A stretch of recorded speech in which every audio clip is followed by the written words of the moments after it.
이제 소개를 간단하게 하자면 저는 이제 이레테크에서 통계 분석 강의, 컨설팅, 자문 이런 업무들을 하고 있는 박병훈이라고 합니다. 반갑습니다.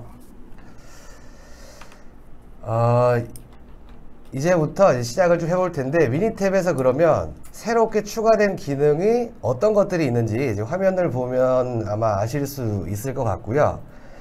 전반적으로 크게 한 4가지 정도로 분류가 되는데, 첫 번째로는 미니탭 새로운 이제 19.2020.1이라는 이 버전이 인터페이스가 많이 개선이 됐습니다.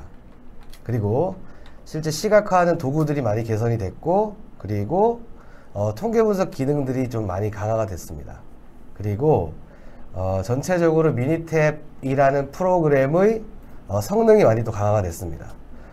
그래서 이러한 부분을 또 하나하나 설명드릴 시간보다는 실제 모델링에 더 초점을 맞출 거고, 그래서 이러한 기능들을 확인하고 싶으시면 저희 유튜브에 데이터 랩스라는 채널이 있습니다. 거기에다 업로드를 해놨으니까 확인을 해주시면 될 것 같습니다. 총 4개의 목차로 제가 준비를 해봤고요. 첫 번째, 통계적 모델링이란 그럼 뭐냐. 저희가 모델링이라는 이 기능이 들어왔는데 실제 모델링이라는 걸 잘 모르면 안 되잖아요. 그래서 통계적 모델링이라는 게 어떤 것인지 좀 설명을 해드려 보고, 그리고 그와 관련된 새로운 기능에 대해서 한번 이야기를 해 보겠습니다. 그리고 그 기능을 바탕으로 실습이랑 해석까지 하면서 오늘 마무리를 하도록 하겠습니다. 예상 시간은 한 40분 정도, 한 30분에서 한 40분 정도 진행이 될 것 같고, 그 뒤에 궁금한 사항이 있으시면 말씀 부탁드리겠습니다. 그래서 먼저 통계적 모델링에 대해서 이야기를 해보면, 저희가 모델이라고 하면 조금 어렵게 느껴질 수도 있는데 한글로는 모형이라고 하고 영어로는 모델이라고 이야기를 합니다. 그래서 모델의 정의에 대해서 간단하게 이야기해 보면, 저희가 현실 세계의 자연 현상들이 굉장히 많잖아요. 그걸 통계적인 기법, 어떤 수학적인 기법으로 수식화해서 표현을 한 겁니다. 예를 들어 저희가 학창 시절에 수학 시간에 y는 fx, 방정식, 함수 이런 것들 많이 배우셨잖아요. 그게 바로 모델이라고 이야기할 수 있고, 학창 시절에는 이퀘이션, 방정식이라고 했던 것을 이 통계 분석에서는 모델이라고 한다 라고 생각하시면 될 것 같습니다. 그리고 대표적으로 거의 많이 사용하는 모델이 회귀 모델이라고 하죠. 이 리그레션 모델이라는 표현을 사용을 합니다. 그럼 이걸 왜 하냐?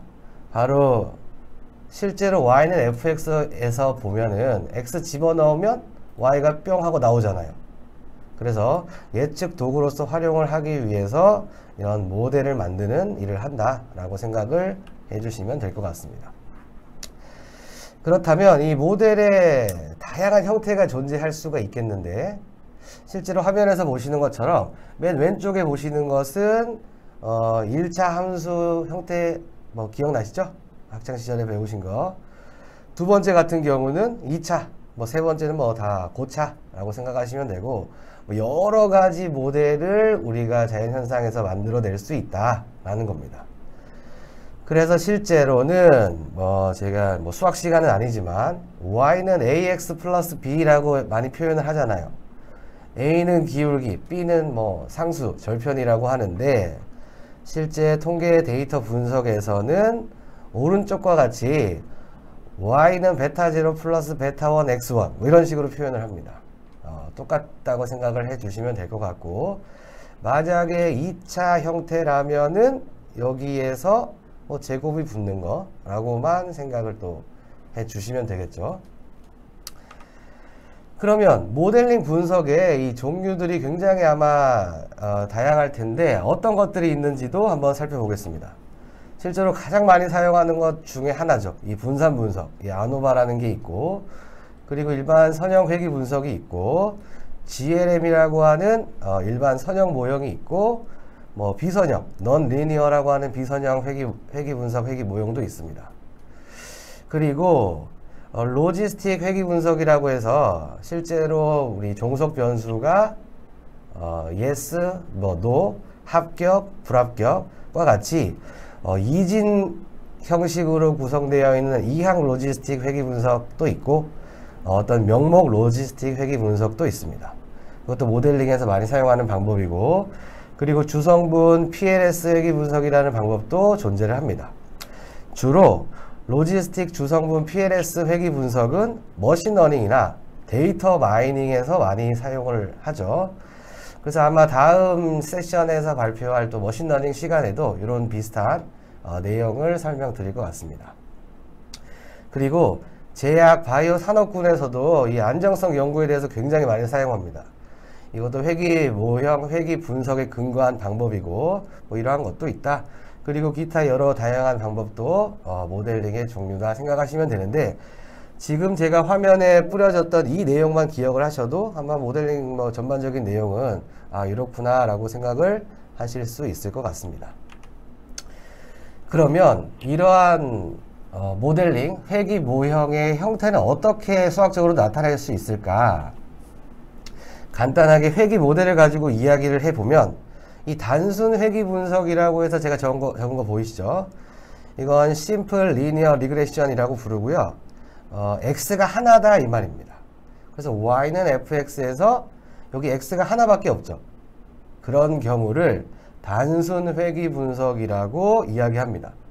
그러면 지금 밑에처럼 x가 2개 이상 있을 때는 Multiple Linear Regression, 다중 회귀 분석이라고 부릅니다.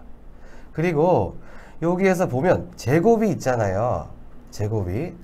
이런 제곱항, 즉 1차가 아닌 2차 이상의 고차항이 추가가 되어 있는 경우는 다항 회귀 분석, 폴리노미얼 리그레션이라고 이야기를 합니다.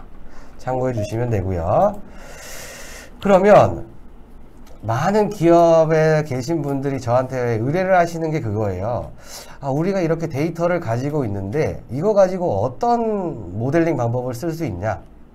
그게 굉장히 까다롭죠. 왜냐하면 분석 방법도 여러 가지로 나열되어 있고 내 데이터 유형도 잘 모르겠고, 그러다 보니까 그러한 부분에 대해서 제가 준비를 해봤습니다.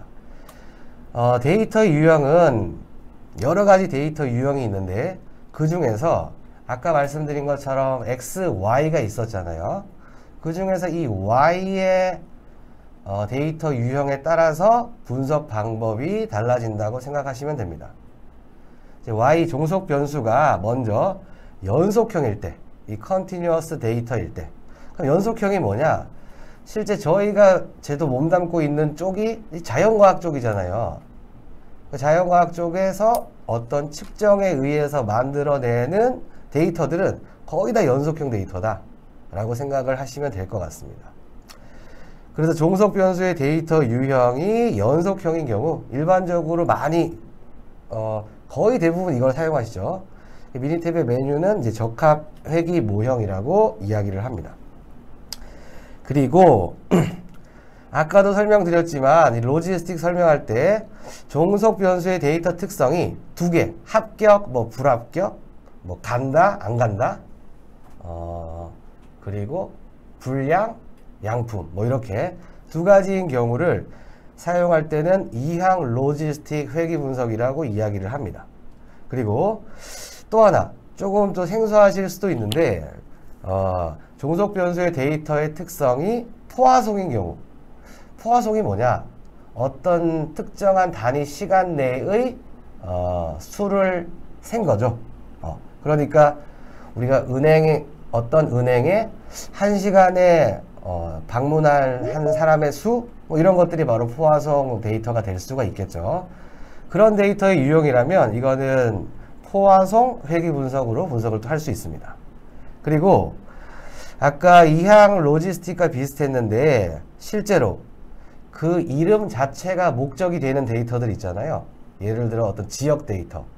저희 회사가 안양에 있는데, 경기도 안양에 안양, 그리고 여기 위에는 뭐 과천, 그리고 뭐 성남, 뭐 이렇게 이름 자체가 바로 목적이 되는 데이터가 Y가 되면 그건 명목형 로지스틱 회귀 분석을 사용합니다. 이거 4개 정도만 아셔도 충분히 많은, 거의 대부분의 분석은 뭐 수행할 수 있다 라고 생각을 해주시면 될 것 같습니다. 그래서 그러면 이럴 때는 어떤 분석? 저럴 때는 어떤 분석? 굉장히 많잖아요. 그래서 분석하는 방법들을 제가 조금 뭐라고 그러지? 도식화라 그러나? 해서 한번 준비를 해봤습니다. 그래서 반응 변수 y가 연속형이냐 범주형이냐, 그리고 x 예측 변수의 개수가 한 개냐 뭐 두 개냐에 따라서 분석들이 쭉쭉쭉 나눠지는 거 보시죠. 그래서 이 자료를 참고하셔 가지고 나중에 현업에서 분석을 하실 때도 이용을 하시면 될 것 같습니다. 그렇다면 이제 모델링을 어떻게 해야 되는 거냐, 데이터 유형도 알았고 어떤 모델링 방법이 있는지도 알았는데 그러면 어떤 프로시저로 우리가 구성을 좀 해야 될 것 같냐 라고 질문하는 거에 답변인 슬라이드입니다. 먼저 어떤 분석이든 마찬가지로 자료를 탐색하셔야 되겠죠. 자료가 있다면 먼저 우리 회귀 분석이라는 게 x와 y의 관계성을 본다고 생각을 하시면 될 것 같은데, 그러면 이 x와 y가 관계가 있는지 없는지 그래프도 그려보고 상관관계가 있는지 없는지 수치도 확인해보고 하시는 게 바로 자료 탐색 과정이라고 생각을 하시면 될 것 같습니다. 그래서 우리 x 변수가 y에 연관이 있다고 판단이 된다면 분석을 수행하면 되겠죠. 그래서 많은 모델링 방법 중에서 분산 분석도 할 수 있고 선형 회귀 분석도 할 수 있고 로지스틱 회귀 분석도 할 수 있겠죠.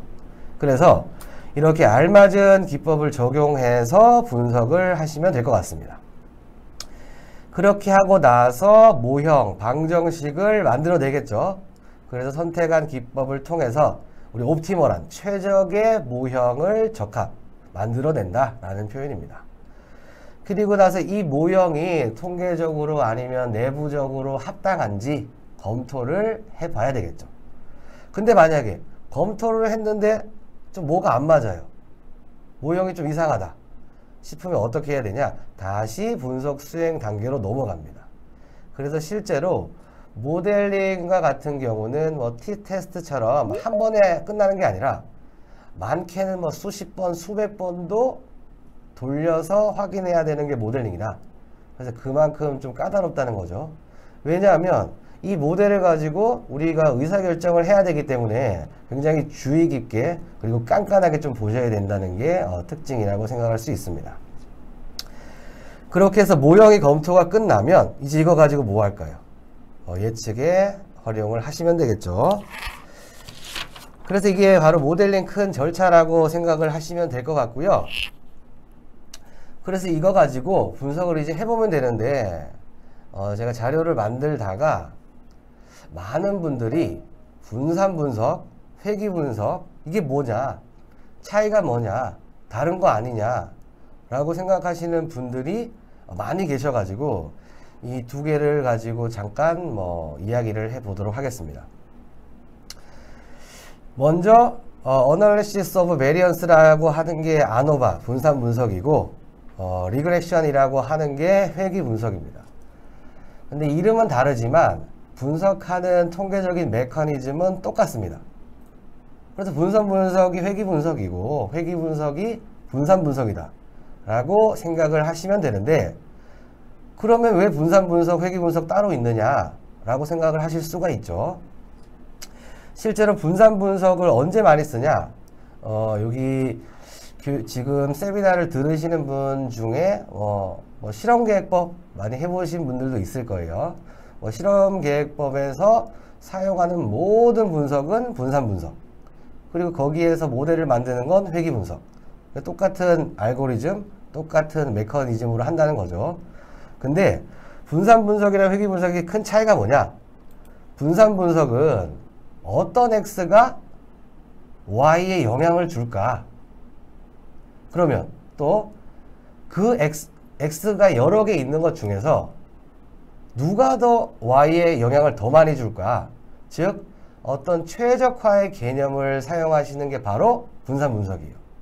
최적화를 목적으로 한다 라고 하면 분산 분석입니다.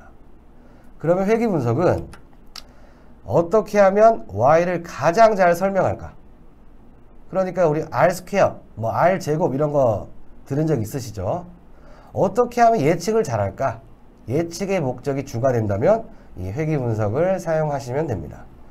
근데 중요한 건 뭐다? 분산 분석과 회귀 분석의 전반적인 전체적인 메커니즘, 수학적인 알고리즘은 똑같다 라고 생각을 해 주시면 됩니다. 제가 시간만 더 있으면 더 설명을 드리고 싶은데 여기까지만 제가 설명을 드리고, 그러면 이제 모델링과 관련된 미니탭의 새로운 기능에 대해서 이야기를 좀 해보도록 하겠습니다. 이번에 미니탭에 탑재된 모델링 기능은 크게 한 5가지 정도가 되는데, 첫 번째, 이 파레토 차트라는 거 아시죠? 실제 품질 관리하실 때 많이 사용을 하시는데, 이게 뭐 실험계획법이나 분산 분석 메뉴에서만 파레토 차트 기능을 제공을 했었는데, 회귀 분석에서도 알고리즘이 똑같기 때문에 사용자들이 파레토 차트도 많이 좀 제공을 해달라 라고 해서 파레토 차트를 생성해 주는 기능이 추가가 됐습니다. 그리고 아래쪽에 보시면 이제 전진정보 기준 선택법이라고 하는 게 나오는데, 저희가 X가 되게 많을 경우에는 어떤 X들 가지고 조합을 해야지 최적의 모형을 만들 것이냐, 이런 것들을 할 때 뭐 단계적 회귀 분석, 그리고 전진 선택법, 후진 제거법, 이런 것들을 사용하는데, 그 방법 말고 다른 최신 트렌드 방법은 어떤 게 있냐? 바로 최대 우도법을 이용하는 방법인데, 바로 그 기능이 미니탭에 드디어 탑재가 됐습니다. 그래서 사용자들이 변수를 선택하는 그 분석 기능의 폭이 늘어났다고 생각을 하시면 될 것 같고, 그리고 저희가 분산 분석이나 회귀 분석을 할 때 분석 세션 창에 분석이 뿌려지는 순서가 조금씩 달랐습니다. 그래서 그런 부분들을 좀 통일해서 결과를 쉽게 확인할 수 있는 이런 기능이 좀 추가가 됐고, 그리고 미니탭 백단에서 실행되는 분석 알고리즘들이 대폭 변경이 됐습니다. 왜 그러냐? 이제 그룹사에서 잘 써보셔서 아시겠지만, 미니탭이 데이터가 많으면 좀 뻑이 난다고 해야 되죠. 이제 오류가 난다거나 분석 속도가 느리거나 하는 것들이 있어서 전반적으로 미니탭 백단에 있는 알고리즘을 좀 뜯어 고쳤어요. 그래서 실제로 테스트 해본 결과 그래프라든지 분석 결과라든지 훨씬 더 빨리 분석이 되더라고요. 그래서 분석 수행할 때 속도들이 굉장히 단축이 됐다 라고 생각을 하시면 될 것 같고, 그리고 마지막으로 이게 밸리데이션 기능이라는 건데, 뭐 아마 아실 거예요.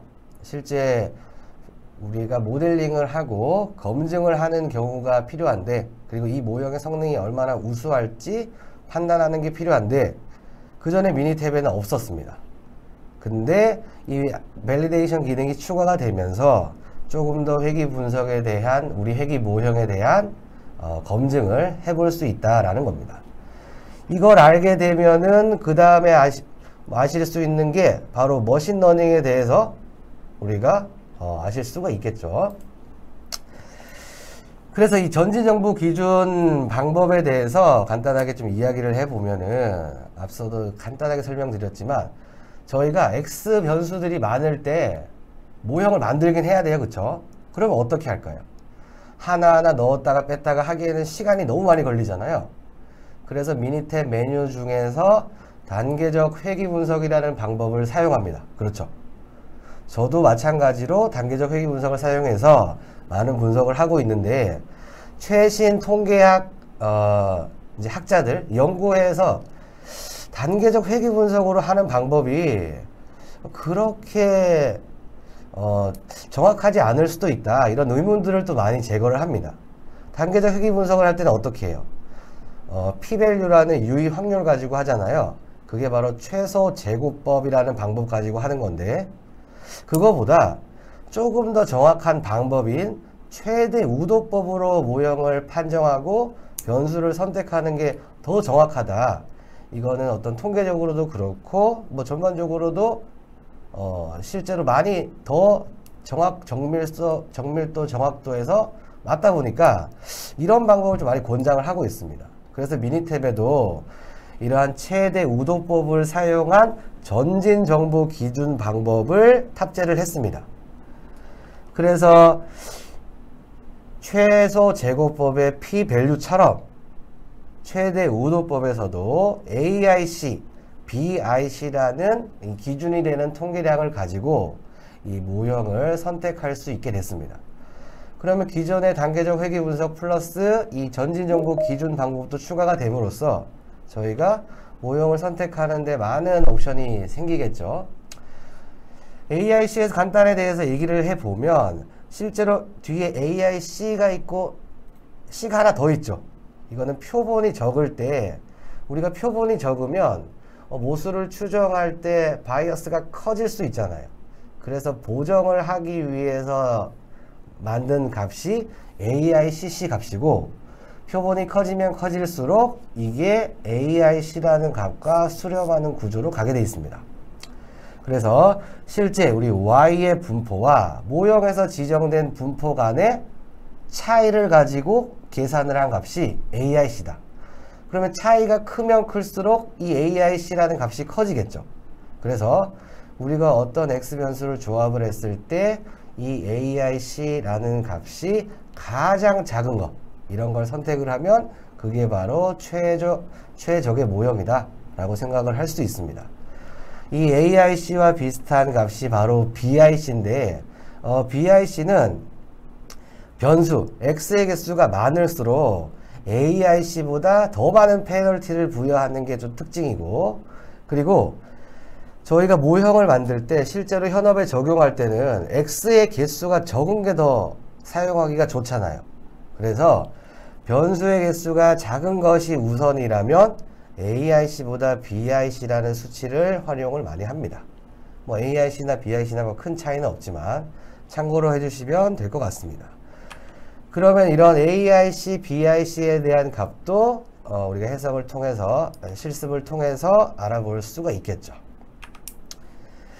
그 다음에 이 회귀 분석에 파레토 차트가 추가가 됐고, 이렇게 이제 효과도의 파레토라는 메뉴가 들어왔습니다.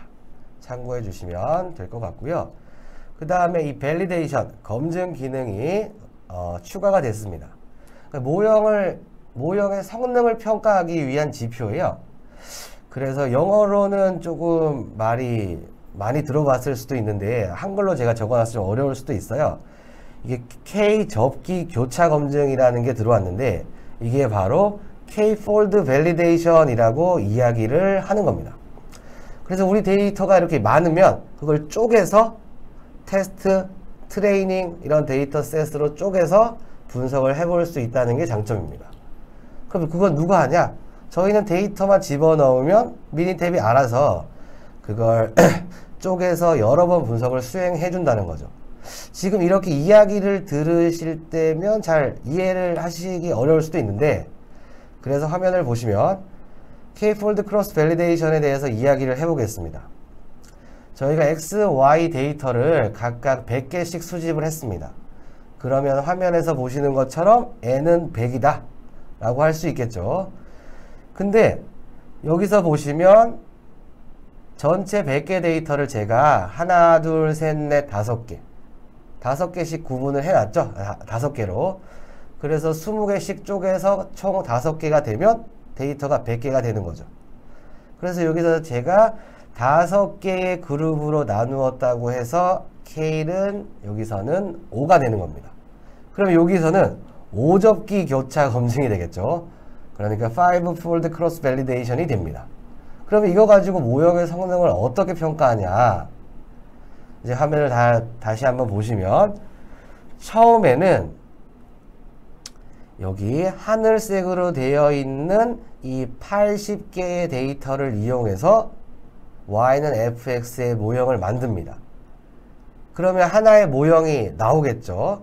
그 다음에 남은 거 20개 가지고 이제 뭐 할까요?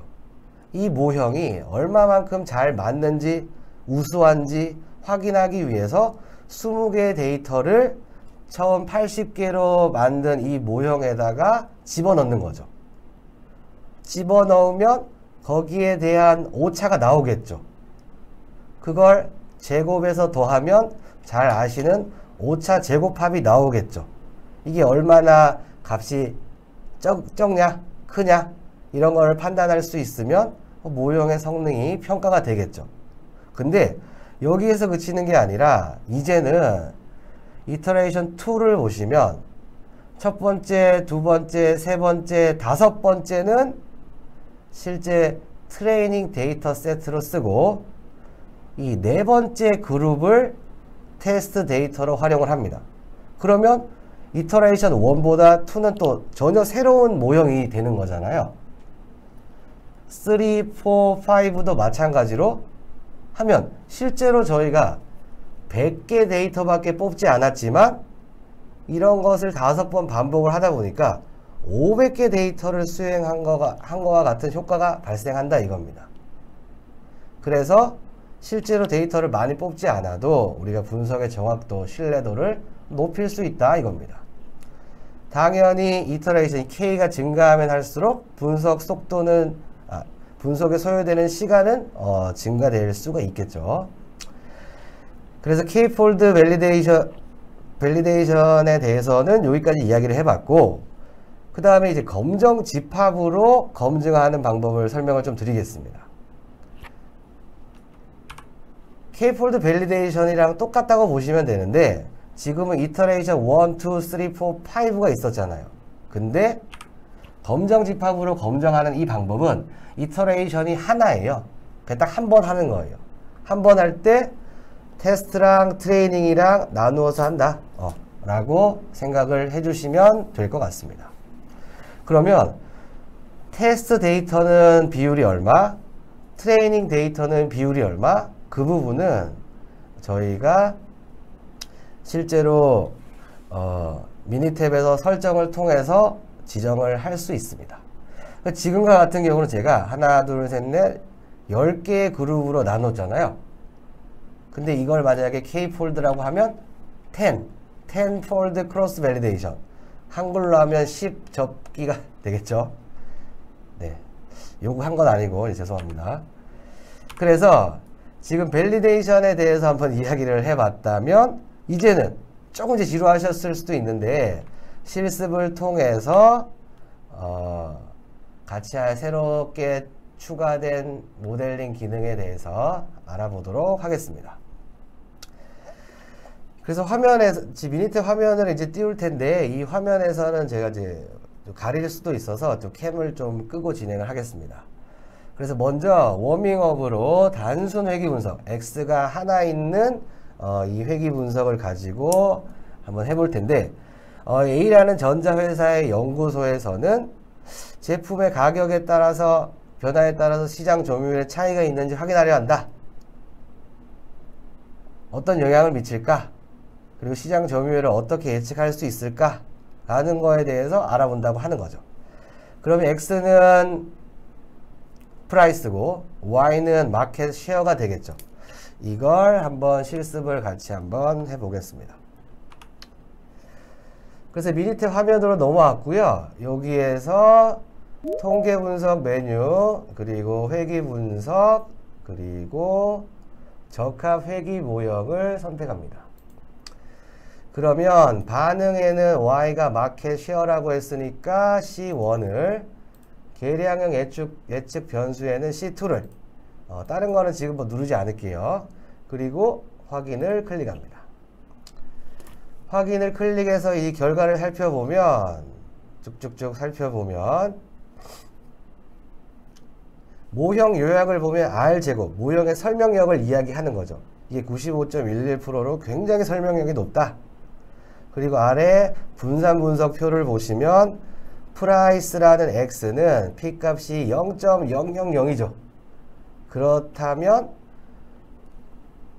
이 프라이스 X는 Y 마켓 쉐어에 유의한 통계적으로 유의한 영향을 미친다 라고 볼 수 있는 거죠.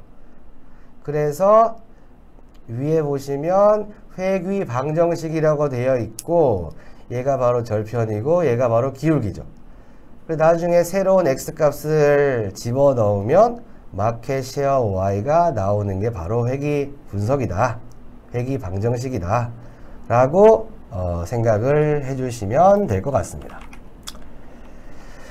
그래서 다시 화면으로 좀 넘어와 보면 제가 해석들은 이렇게 써놨고요. 그리고 이제는 다중회귀 분석에 대해서 한번 해볼게요. 그러면서 실제로 새로운 모델링 기능도 한번 이야기를 해보도록 하겠습니다.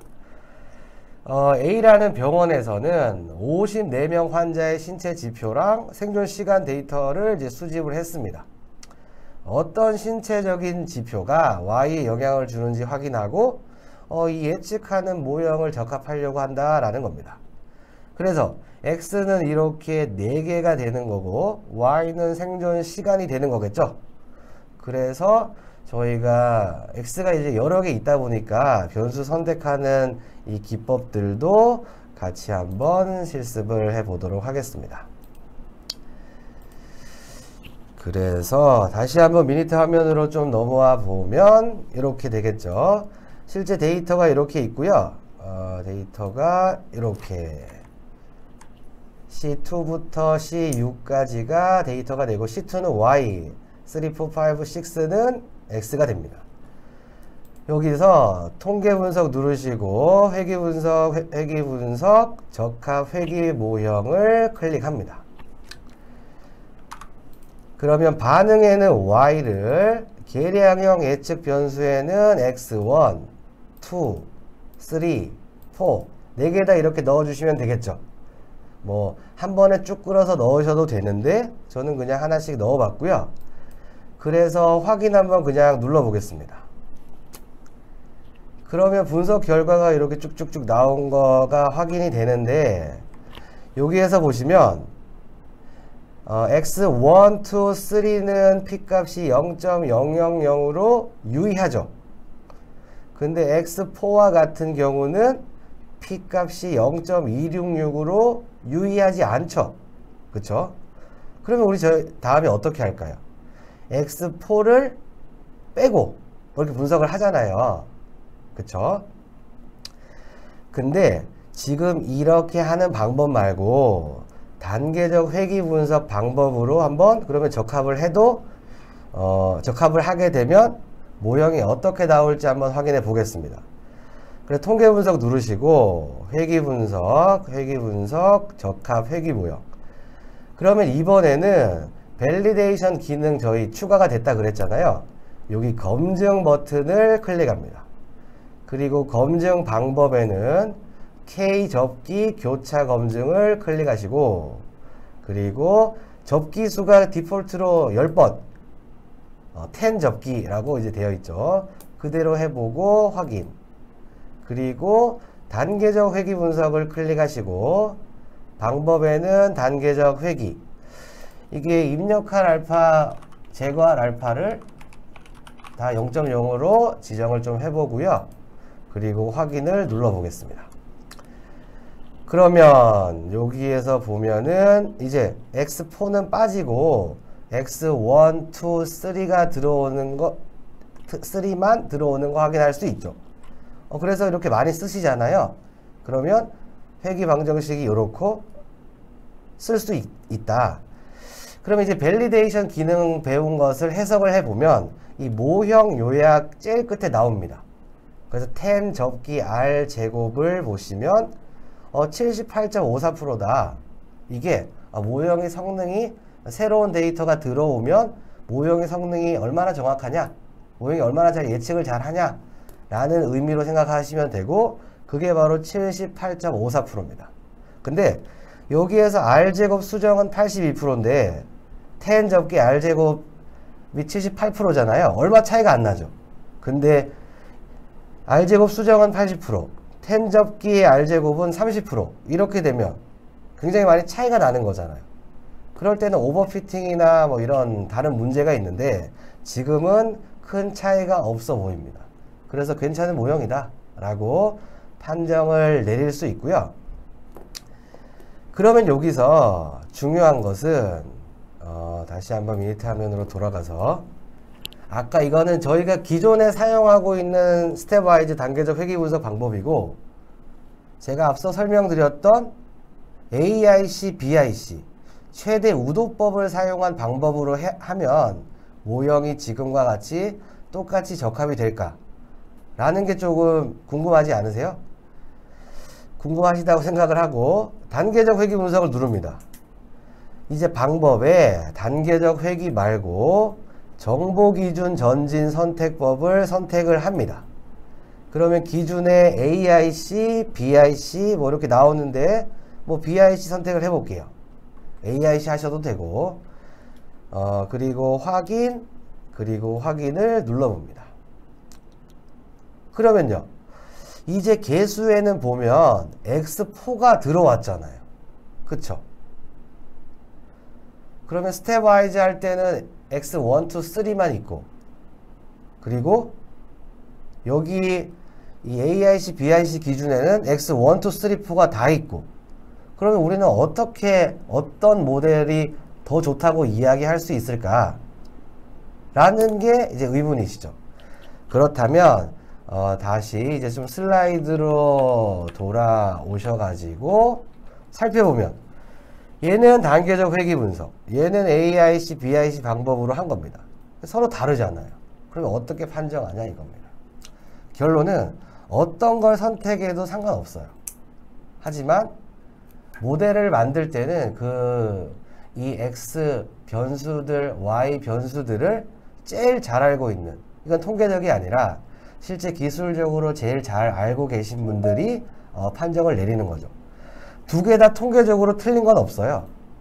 근데 어떤 모형이 정확할지는 그때부터는 통계적인 영역은 아니다 라고 생각을 할 수 있습니다.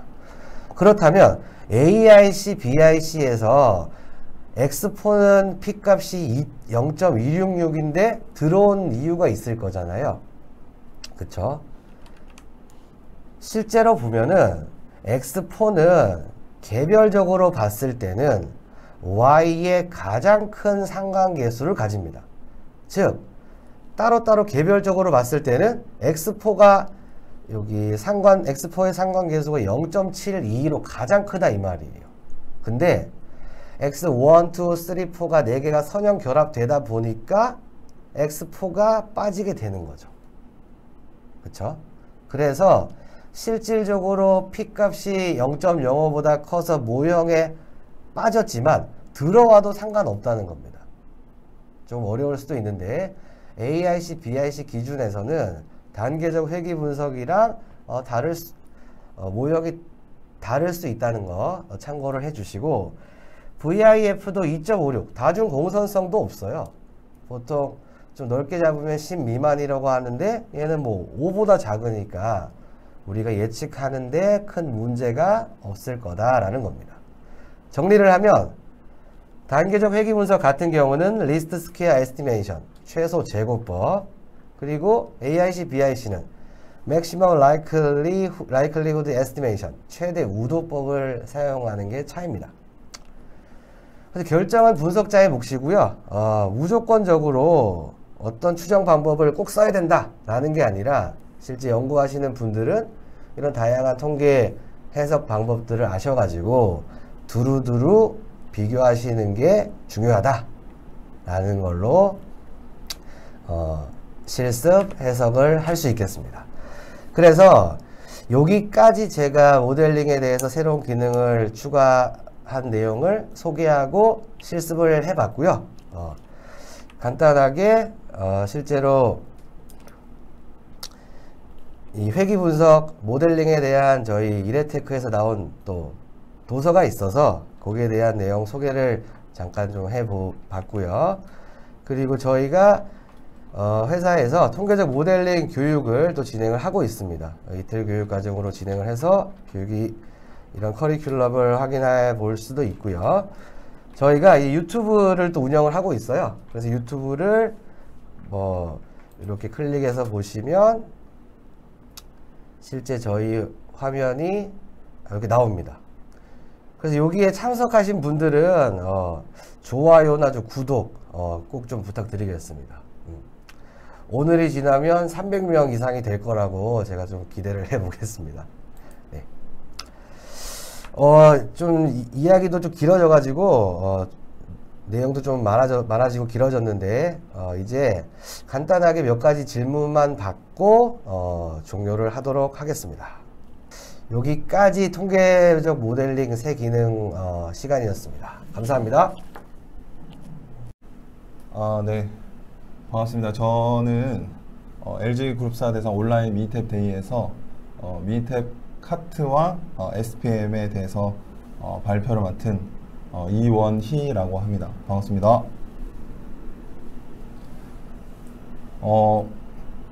온라인 세션이다 보니까 이제 긴장도 많이 되고 하는데 이 시간이 이제 많은 도움이 되셨으면 좋겠습니다. 지금 화면이 조금 제가 좀 잘려서 나오죠? 네, 지금 화면 잠깐 조정을 하고 있는데요. 네, 진행하도록 하겠습니다. 콘텐츠 목차는 일단 크게 4가지로 구성을 해봤습니다. 머신러닝 개요, 그 다음에 미니탭 카트, SPM, 그리고 이제 기타 안내 순으로 이제 진행이 될 겁니다. 먼저 그 미니탭 카트와 이제 SPM에 대해서 설명을 드리기 전에 사실 미니탭 카트 같은 경우는 이제 19.2025.1 버전에 새롭게 들어온 기능입니다. 미니탭은 기존에 이제 뭐 품질, 제약, 바이오, 뭐 자동차 이런 다양한 분야에서 통계 분석을 위해서 사용이 됐었잖아요. 근데 지금 머신러닝 기능 알고리즘 중에 카트라고 하는 기능이 이제 미니탭에 이제 탑재가 됐습니다. 근데 이 기능을 설명하기에 앞서서 머신러닝이 뭔지 익숙하신 분도 계시겠지만 그렇지 않은 분들도 계실 거잖아요. 그래서 머신러닝부터 먼저 간단하게 살펴보고 진행하도록 하겠습니다. 머신러닝 정의를 먼저 살펴보면 머신러닝은 인공지능의 하나의 분야로서 기계가 학습 과정을 통해서 스스로 결과를 예측하는 그런 일련의 과정을 머신러닝이라고 합니다. 이해를 돕기 위해서 이제 밑에 그림을 보시면요. 첫 번째로 머신러닝을 하려면 목표값 인지를 하는 이제 과정이 필요해요. 목표값 인지를 하는 과정이 필요한데 예를 들어서 강아지하고 고양이하고를 이제 분류를 한다고 한번 생각을 해볼게요. 그러면 먼저 통상적으로 기계라고 하면은 컴퓨터를 의미를 하거든요. 얘를 컴퓨터라고 한번 생각을 해보시고 그럼 컴퓨터가 강아지와 고양이에 대한 정보가 하나도 없잖아요. 그러니까 이거를 분류를 하기 위해서는요. 두 번째로 Y를 설명하기 위한 X 값들, 즉 고양이와 개를 특징을 설명할 수 있는 이 변수들에 대한 특성을 학습하는 과정을 거칩니다. 예를 들면 뭐 꼬리 형태라든지 털의 길이, 뭐 귀의 형태, 수염 길이 이 두 가지 강아지와 고양이를 크게 잘 구분할 수 있는 변수면 변수일수록 좋아요. 그래서 이렇게 크게 4가지가 있다고 해보겠습니다. 그러면 학습 과정을 거치고 나면은 우리가 만든 이 모델이 얼마나 잘 만들었는지 검증하는 과정이 필요하겠죠. 그 과정을 이제 결과를 검증을 합니다. 실제로 이제 고양이를 이제 제시를 했으면 cat 고양이라고 예측을 해야 정확하게 예측을 한 거고요. 강아지를 사진을 보여줬으면 강아지라고 예측을 해야 올바른 검증을 하게 된 거겠죠. 그래서 일반적인 통계 분석 과정과 마찬가지로 머신러닝도 먼저 우리가 흔히 말하는 Y값이라고 하는 목표값을 인지를 시키고 그 다음에 목표값을 잘 설명할 수 있는 X 변수들을 수집을 해서 특성을 학습을 하고 마지막으로 결과를 검증해보는 요 크게 3가지 단계를 거친다고 생각을 하시면 될 것 같습니다. 우리가 그러면 이제 머신러닝을 왜 사용하는지에 대한 궁금증이 발생을 할 수가 있죠. 여러 가지 이유가 있는데 머신러닝을 사용하는 가장 큰 목적은 우리가 생각하는 Y값, 즉 목표값을 얼마나 정확하게 예측을 할 수 있는지가 큰 관건이에요. 그러니까 목표가 머신러닝을 사용하는 목적이 Y를 얼마나 잘 예측하는 데 있다 이거죠. 머신러닝 프로세스 밑에 화면을 보시면은 크게 2가지의 과정을 거칩니다.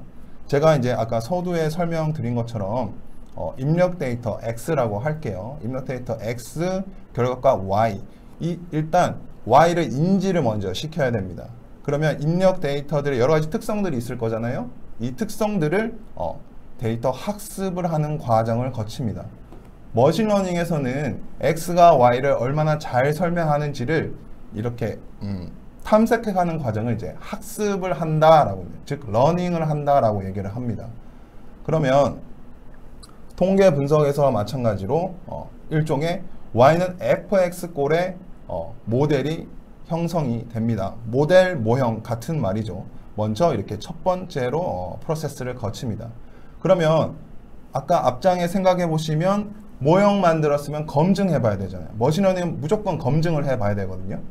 그때는 이제 신규 데이터가 주어졌다고 가정을 하고, 여기서 우리가 첫 번째 프로세스에서 만든 y는 fx 꼴을 이제 적용을 합니다. 실제로 신규 데이터는 y 값이 없죠. y 값이 없기 때문에 이 모형을 그대로 적용을 시키면 이제 신규 결과를 출력을 해서 앞으로도 내가 만든 모형을 가지고 쭉쭉쭉 연결해 나갈 수 있는 거죠. 그러면 여기서 이제 전통적인 통계와 머신러닝을 한번 비교를 해볼게요. 화면에 보시는 이 왼쪽 주어진 변수가 온도, 시간, 압력이 있다고 했을 때 우리가 이제 y 값을 예측하기 위해서 가장 먼저 떠올리는 통계 분석 방법이 뭐가 있을까요? 그렇죠. 회귀 분석을 가장 먼저 생각을 합니다. 이제 전통적인 통계를 살펴보면 물론 회귀 분석을 해도 결과값 예측이 가능해요. 가령 예를 들면 뭐 선형 회귀라든지 로지스틱 회귀 분석 같은 걸로 이제 적용이 가능합니다. 근데 통계는요, 주요 목적이 y 값을 예측하는 것도 중요하지만 x와 y 변수 간의 관계를 특성화하는 것에 목적이 있어요. 즉 x를 y로 이제 예측을 하는데 이 x 변수들끼리 해석의 가능성을 높이는 데 중점을 둔다라는 그런 얘기입니다. 그리고 일반적으로는 학습 검증용으로 데이터를 구분하지를 않아요. 근데 지금은 가능합니다. 미니탭에서 그런 기능을 제공을 하고 있고, 근데 반대로 머신러닝을 보시면 여기 뭐 지금 뭐 트리 구조의 형태가 있는데, 머신러닝을 보시면 이제 똑같이 x 변수들이 주어져도 미래에 예측할 수 있는, 즉 예측을 잘 할 수 있게끔 하는 모델을 만드는 게 목적이에요. 그러니까 신규 데이터를 적용했을 때 얘가 앞으로도 얼마나 더 잘 맞출 수 있을지가 목적입니다. 그러니까 y값 예측에 큰 목적을 가지고 있고요. 결과에 중점을 두고 모형을 만드는데 이제 신경을 많이 씁니다. 그러니까 x 변수들 간의 뭐 설명력이라든지 뭐 x가 y를 얼마나 잘 설명하는 거 이런 것도 중요한데, 결론은 얼마나 정확하게 y를 잘 예측하는지가 중요한 거예요. 그게 이제 머신러닝과 통계의 가장 큰 차이입니다. 그러면 모형의 이제 성능을 평가할 필요가 있을 텐데, 그걸 하기 위해서 앞단에 학습을 시키는 학습용 데이터, 그리고 학습된 결과를 실제로 우리가 믿을 수 있을까 검증해보는 검증용 데이터로 이제 구분을 하게 됩니다. 그럼 앞으로 이제 머신러닝을 쓰면 뭐가 좋은가? 전통적인 통계에서 가령 예를 들면 회귀분석 예를 들면 우리가 분석을 하기 전에 먼저 거쳐야 되는 과정들이 있죠.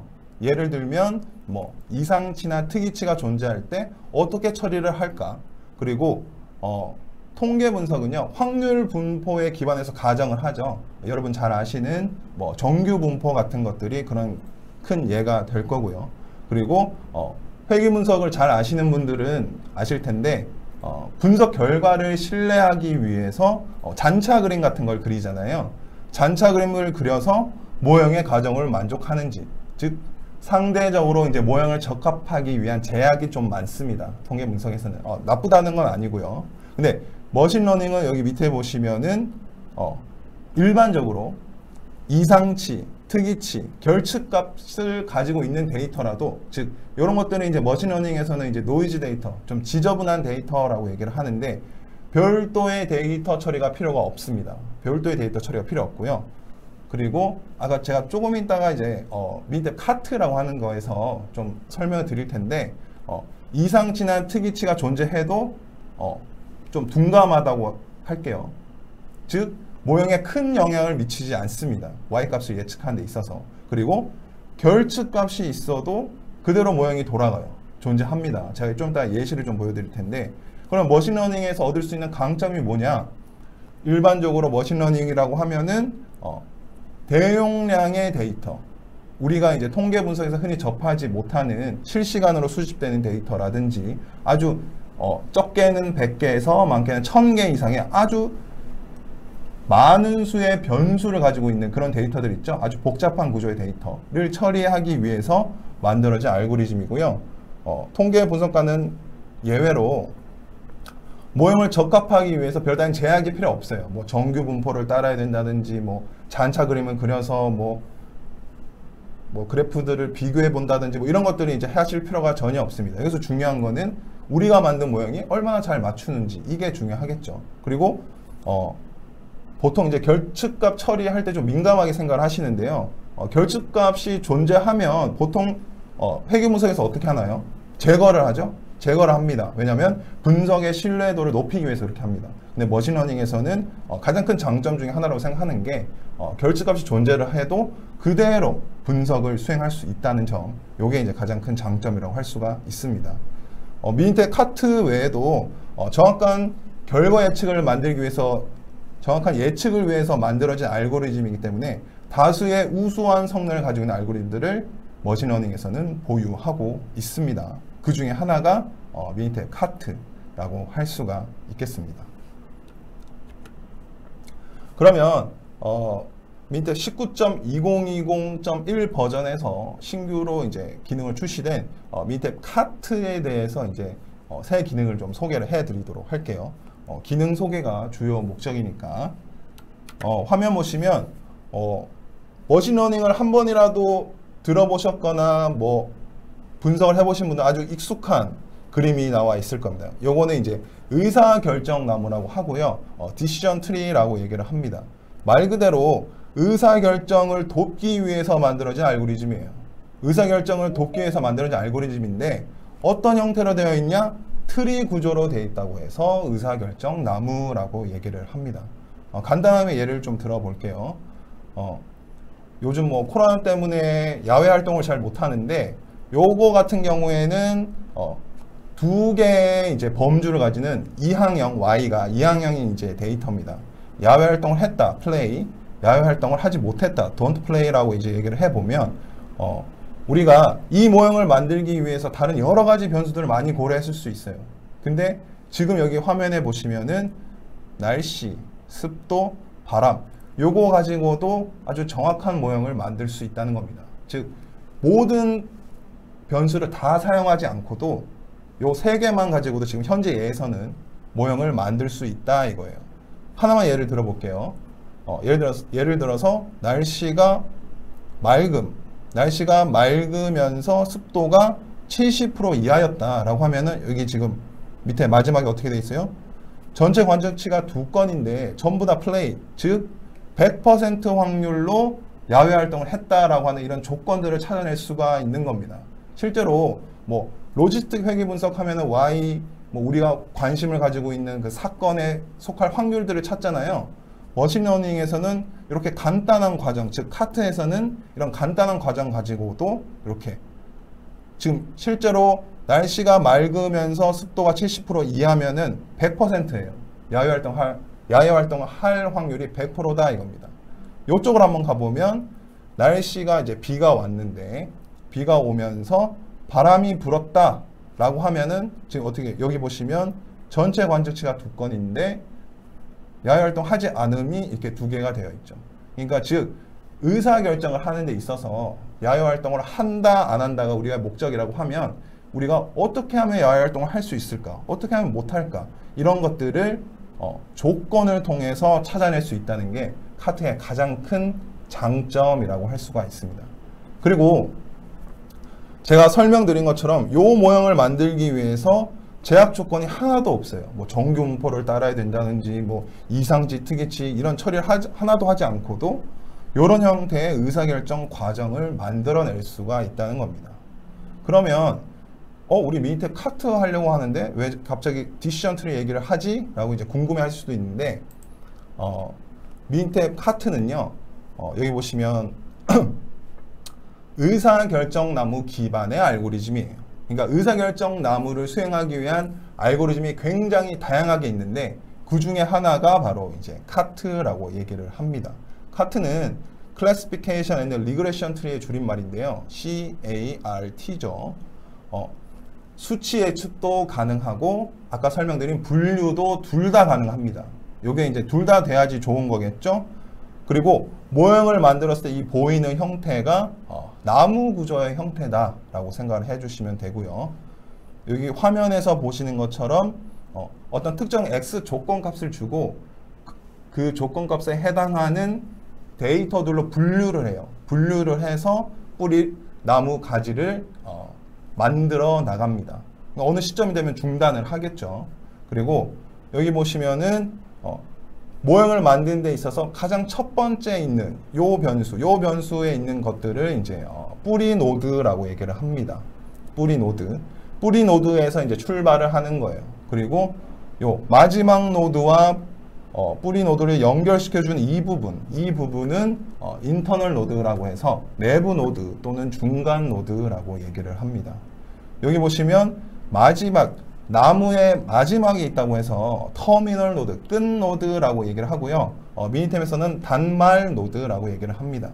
이 단말 노드의 역할은 의사결정을 할 수 있는 직접적인 역할을 해요.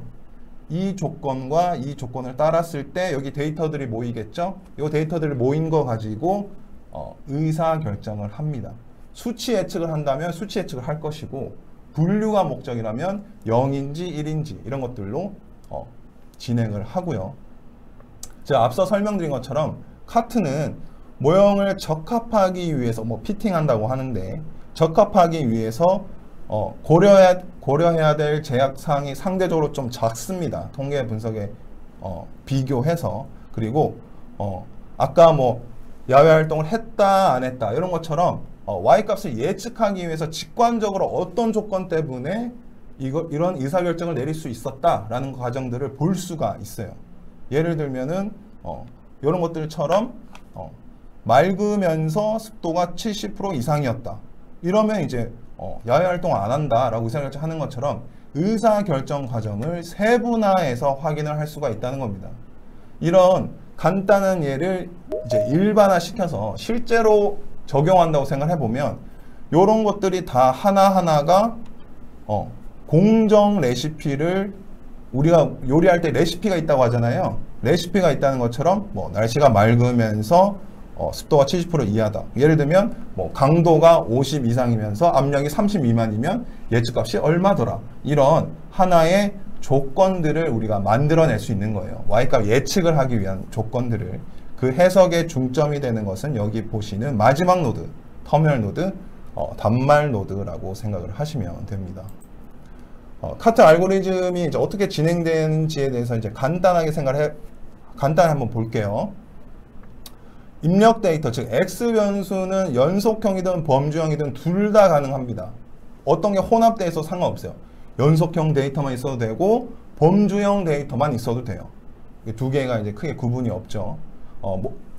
통계랑 비교를 해보면, 통계 분석과 비교를 해보면 우리가 회귀 분석할 때 범주형 데이터가 있으면 더미 변수를 만들고 이런 복잡한 과정들이 있는데, 그런 처리는 이제 전혀 필요가 없다는 거. 그리고 여기서 말하는 노드 분할은 앞에 보시면 이렇게 가지가 뻗어 나가잖아요. 이런 식으로 가지가 뻗어 나가는 과정을 이제 노드를 분할한다고 얘기를 하는데, 요거는 Y 값의 형태가 연속형인지 범주형인지에 따라서 이제 방법이 달라집니다.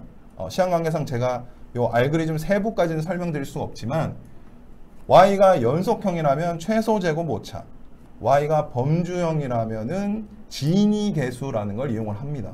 다른 것들도 이용할 수가 있어요. 그리고 마지막으로 우리가 중요하게 생각하는 결과 예측 해야겠죠? 수치 예측을 할 때는 이제 단말 노드에 이제 모여진 데이터 건수 있잖아요. 그 건수 가지고 평균을 냅니다. 그러면 그게 예측 값이 돼요. 단말 노드. 기억이 안 나실 수 있으니까 요게 단말 노드입니다. 단말 노드. 마지막 노드죠. 여기에 관측치들이 모입니다. 관측치들이 모이죠. 요거 가지고 이제 해석을 한다 이거예요. 그리고 y가 범주형인 경우에는요. 0과 1 범주로 모이겠죠. 그러면 0이 1보다 많으면 0으로 예측을 한다 이거예요. 이 과반 투표의 의미가 0과 1 중에 관측치가 모였는데 1이 더 많다. 그러면 1로 예측을 합니다. 그런 식으로 이제 알고리즘이 진행을 하고요. 그러면 신기능 나왔으니까 한번 제가 시연 과정을 통해서 보여드리도록 할게요. 데이터는 이제 뭐 수분 함량 감소 손실이라고 하는 데이터고요. 한번 읽어보겠습니다.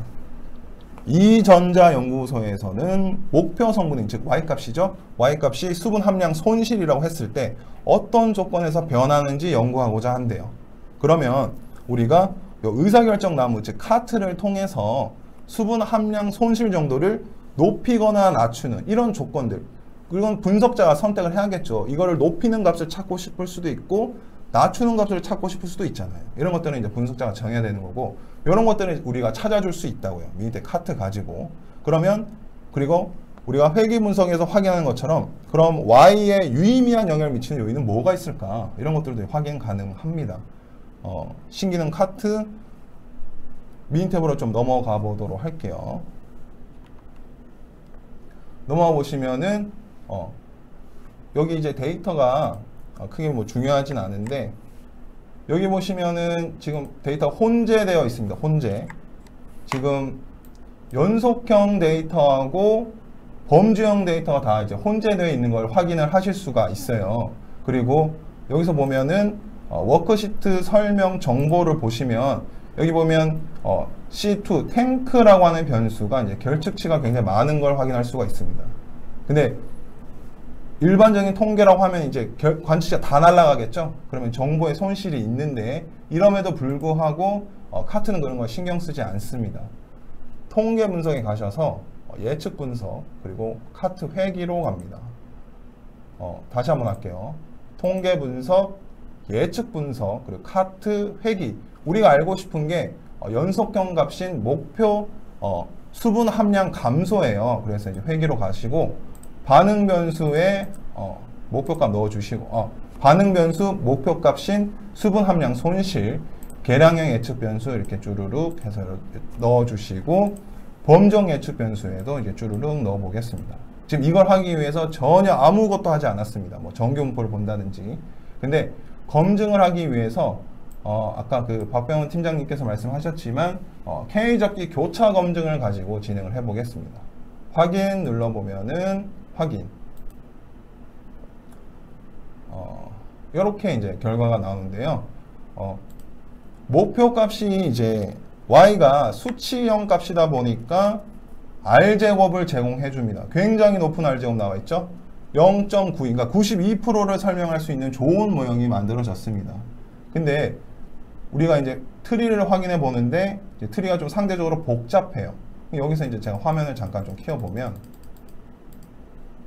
여기서 보시면은 이렇게 화면 이렇게 보시면은 수분 함량 손실을 설명하기 위해서 가장 먼저 나오는 변수가 플로우라는 값을 가지고 이제 분기를 시작했다 이겁니다. 요게 지금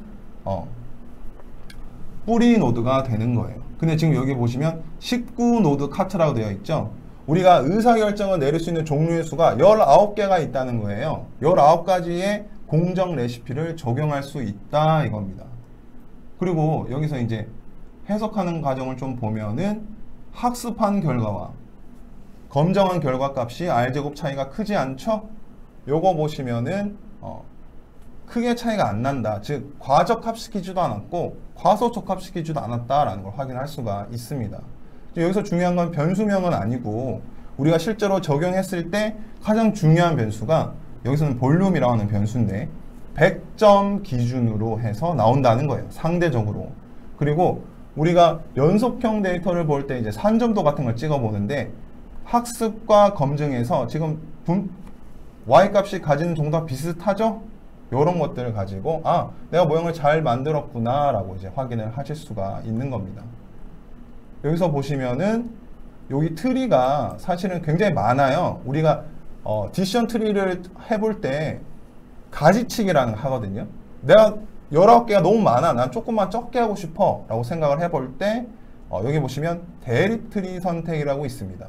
여기 선택을 해보시면 트리의 종류수가 이렇게 많다는 거예요. 지금 우리가 현재 선택한 트리는 92.4%의 설명을 가지고 있는데 제가 이거를 이렇게 옮기면은 변하는 거 보이시죠? 이렇게 터미널 노드 수 늘릴 수도 있고 줄일 수도 있고. 근데 줄이는데 제가 한번 이걸 확 줄여보겠습니다. 9개를 가지는 걸로 줄여볼게요. 9개를 가지는 걸로. 그래도 R스퀘어가 81.68% 굉장히 좀 높게 나왔습니다. 이렇게 이제 확인하실 수가 있고요. 트리를 바뀌면 당연히 모양도 이렇게 바뀌죠. 이런 식으로. 그리고 제가 하나 더 설명드리고 싶은 게 이 카트에서는 하이라이트 기능이 있어요. 여기서 이제 여기 보시면 지금 이 단말로드 1번은 평균이 0.95라고 나와 있는데 전체 평균이 1.74예요. 요건 좀 작은 값을 가지고 있는데 요거 말고 좀 복잡한 걸로 가보면은 요거 하면서 이렇게 시각적으로 확인을 할 수 있다는 겁니다. 시각적으로. 그리고 마우스 우클릭 해보면은 평균 값이 가장 높은 터미널 노드 5개 표시할 수도 있어요. 이런 식으로. 지금 회색 음영 처리가 되어 있죠. 요거는 이제 노드 수가 아주 많을 때 유용합니다. 그리고 마지막으로 신규 예측을 해보실 수도 있는데 여기에서 이제 밑에 카트에서는 예측 기능을 제공합니다. 예측에 넣으셔서 값의 열이 있고 개별값 입력이 있는데 값의 열 입력을 하셔서 아무것도 건들지 말고 확인을 누르면 요렇게 지금 이렇게 적합치 나오죠? 이 적합치를 확인하실 수가 있습니다. 이 적합치 값이 같은 건요 터미널 노드 하나에 다 속해 있어서 그래요. 1번 얘는 1번에 속하고 다른 애는 여러 번에 속한다. 이런 것들 시간 관계에서 좀 넘어가도록 하겠습니다. 이런 식으로 이제 여러 기능들을 제공할 수가 있고요. 화면 보시면 회기트리 결과 그리고 모형 성능 평가 이런 다양한 기능들을 카트에서 제공하고 있으니까 필요하신 분들은 이제 확인하시면 좋을 것 같습니다. 여기서 이제 공정 레시피 최적화라고 되어 있는데 우리가 목표값을 가장 높이는 조건은 제가 좀 적어놨고요. 목표값을 가장 낮추는 조건 이거는 이제 레시피에 활용할 수 있겠다라고 이제 생각하시면 될 것 같습니다. 예측도 크게 두 가지로 할 수가 있고요. SPM을 이제 좀 설명을 드리면 SPM은 미니탭에서 2017년도에 인수를 해서 미니탭 인수를 해서 네 죄송합니다. 조금 그게 좀 있었는데요. SPM을 이제 잠깐 좀 소개를 해 드릴까 하는데 SPM 같은 경우에는 셀포드 프리딕티브 모델이라고 해서 예측을 할 수 있는 전문 머신러닝 전문 소프트웨어다라고 생각하시면 됩니다. 미니탭에서 2017년도에 인수를 했고요. 지금은 이제 미니탭사에서 가지고 있는 머신러닝 전문 소프트웨어예요. 제공하고 있는 알고리즘은 카트, 랜덤 포레스트, 트리넷, 마르스 이런 4가지의 주요 알고리즘들이 있고요. 요것들은 전부 다 의사결정나무 기반의 알고리즘들입니다. 세부 사항이 궁금하시면 저한테 따로 연락을 주셔도 될 것 같고요. SPM의 가장 큰 특징은요, 코딩이 필요 없다는 거예요. 상용 소프트웨어. 우리가 R로 코딩하기 어렵잖아요. 코딩 과정이 필요 없이 이렇게 클릭만으로 X, Y를 선택을 하고 분석 엔진을 고를 수가 있습니다. 그리고 두 번째로는 요즘은 시각화도 중요하잖아요. 분석 결과에 대한 시각화 기능을 제공을 합니다. 특정 X값이 변함에 따라서 Y가 어떻게 변하는지 이런 것들도 제공을 하고요. 그리고 X가 하나가 아니고 2개일 때 이 2개가 조합이 됐을 때 Y값이 어떻게 변하는지 이런 것들도 이제 기능을 제공을 합니다. 여기서 보시는 붉은색 부분이 그런 부분에 속하겠죠. 그리고 우리가 만든 모형을 어떤 플랫폼에 배치시켜야 되잖아요. 적용시켜야 되잖아요. 그런 것들을 이제 코드 추출이라고 하는데 모델 트랜슬레이션 기능을 통해서 확인을 하실 수가 있습니다. 그리고 마지막으로 밑에 카트와 마찬가지로 모형의 예측 값들을 산출할 수 있는 기능을 가지고 있습니다. 이 기능은 주로 엑셀을 이용해서 합니다. 엑셀을 이용해서 이렇게 결과를 얻을 수가 있고요. SPM의 가장 큰 강점은요, 머신러닝을 수행하다 보면은 우리가 흔히 말하는 파라미터, 즉 이런 조정할 수 있는 값들을 바꿔줄 필요가 있어요. 근데 우리가 그런 값들이 뭔지 모르면 못 하잖아요. 근데 여기서 카트라고 가정을 해보면 이 카트 모형을 수정하기 위해 굉장히 다양한 예시들을 보여주고 있습니다. 그냥 이거 마우스 클릭만으로 조정할 수가 있어요. 그리고 마찬가지로 우측 보시면은 모형 자동화 기능. 아까 그 K-폴드 크로스 밸리데이션 말씀을 하셨는데 뭐 5개로 하면 좋을지 10개로 하면 좋을지 20개로 하면 좋을지 이런 거 모르잖아요. 일반적으로 10개를 가장 많이 하는데 이렇게 내가 일일이 돌려보지 않아도 5번 했을 때 10번 했을 때 20번 했을 때 모형의 적합도가 어떻게 달라지는지 이런 것들도 모형 자동화 기능을 통해서 제공을 합니다. SPM에 이제 간단하게 이제 시연을 하고 좀 넘어가도록 할게요. 콘크리트 강도를 예측하기 위해서 굉장히 다양한 변수들이 있을 겁니다. 목표 값은 콘크리트 강도고요. X 주요 인자들은 뭐 시멘트, 물, 뭐 만든 지 얼마나 지났는지, 경과일수 이런 것들을 가지고 실험 계획법과 연계를 시켜서 조금 말씀을 좀 드려보도록 할게요. 먼저 SPM을 좀 확인하셔야 되겠죠? 요 SPM입니다. 지금 제가 SPM을 이제 화면에 켰는데요. 지금 화면이 조그맣게 나오고 있는데, 여기에서 우리가 목표하는 스트렝스를 타겟으로 두고, 나머지 변수들을, 프리딕터, 즉, X로 둘게요. 타겟 타입은 리그레션, 그리고 모형 분석 엔진은, 트리넷이라고 해서 카트를 발전된 형태의 알고리즘이 있습니다. 미니탭에서는 제공하지 않지만 SPM에서는 제공하는 게 있어요. 요거 가지고 한번 이제 아까 보셨던 결과 있죠? 그걸 한번 보여드리도록 할게요. 이렇게 값을 지금 Y를 예측하기 위해서 여러 하이퍼 파라미터들을 건드리고 있는데 제가 지금 코딩을 하고 있는 게 하나도 없어요. 제가 이거는 이제 사전에 좀 설정된 값이라서 좀 빠르게 진행을 하도록 하겠습니다. 이렇게 해놓고 파라미터 지정해놓고 돌리기만 하면 돼요. 돌리기만 하면 됩니다. 스타트 눌러보도록 하겠습니다. 그러면 이렇게 모형이 만들어졌는데 여기서 보시면은 이런 식으로 R스퀘어가 학습을 반복하면서 얼마나 좋아지는지 이렇게 나와 있고요. 그리고 이제 아까 시각화 기능 제공한다고 했는데 이렇게 플롯을 만드는 이 기능이 있어요. 플롯을 만드는 기능. 여기에서 하나의 값에 따라서 어떻게 변하는지, 두 개의 값에 따라서 어떻게 변하는지 이런 것들을 한번 살펴보도록 하겠습니다. 그러면 사전 연구에 의해서 시멘트가 여러분 생각해 보시면 시멘트가 많으면 많을수록 콘크리트가 강해질 것 같잖아요. 그럼 시멘트를 한번 열어보겠습니다. 시멘트가 보면은 선형이긴 한데 선형이 조금 아니에요. 조금 울긋불긋하죠. 근데 이 값을 제가 변화시키면요, 이 x 값이 변함에 따라서 y가 어떻게 변하는지 조금해서 잘 안 보이실 텐데 x, y 값을 다 확인을 하실 수가 있습니다.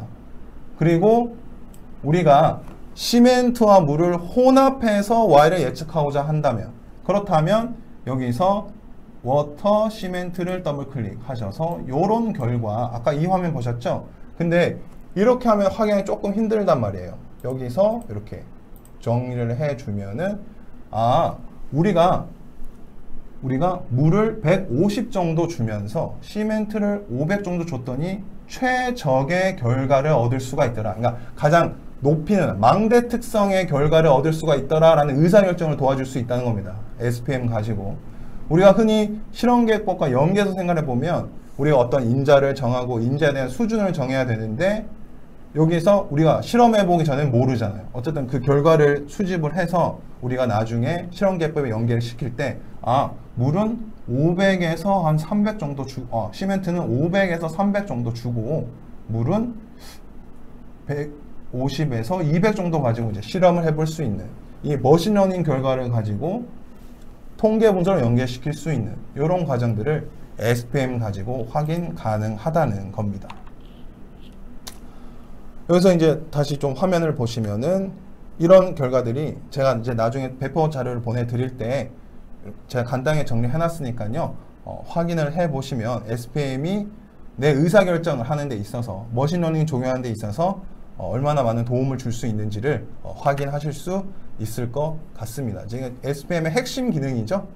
시멘트 특성치 증가에 따른 강도 변화, 그리고 시멘트와 물이 중요한 변수라고 했을 때 이 두 변수를 조합했을 때 Y, 콘크리트 강도가 어떻게 변하는지 정도를 시각적으로 확인하실 수가 있습니다. SPM은 다시 한번 말씀드리지만 미니탭이랑은 조금 다른 소프트웨어입니다. 별개의 소프트웨어고요. 머신러닝만을 전문으로 할 수 있는 소프트웨어입니다. 실제로 저희가 머신러닝, 알기 쉬운 머신러닝 기초라고 해서 교육 과정을 개설을 해놨습니다. 이틀차로 구성이 되어 있고요. 지금은 뭐 나중에 미니탭 카트를 이용한 머신러닝 교육 과정이 개설될 예정이고요. 지금은 알기 쉬운 머신러닝이라고 해서 머신러닝 과정을 R로 교육 과정을 진행하고 있으니까 관심 있으신 분은 많은 신청 부탁드리겠습니다. 그리고 이제 유튜브 채널은 팀장님이 소개를 해주셨으니까 넘어가고요. Q&A 시간을 좀 갖도록 하겠습니다. 머신러닝에 궁금하신 점 있으시면 제가 조금 오버한 것 같은데 최대한 많이 답변해 드릴 수 있도록 할게요. 경청해 주셔서 감사합니다. 네, 반갑습니다. 이레테크 데이터랩스의 김성진입니다. 예, 오늘 세 번째 웹 세미나를 맡았고요. 오늘 세 번째 마지막 세미나 주제는 미니탭 플러스 패키지와 파이썬이라는 주제로 진행을 하도록 하겠습니다. 아마 지금 제가 오늘 그 캠을 안 켜고 하는 걸로 어제까지 들어서 조금 복장이 조금 편하게 입고 왔는데 일단 좀 이해 좀 부탁드리고요.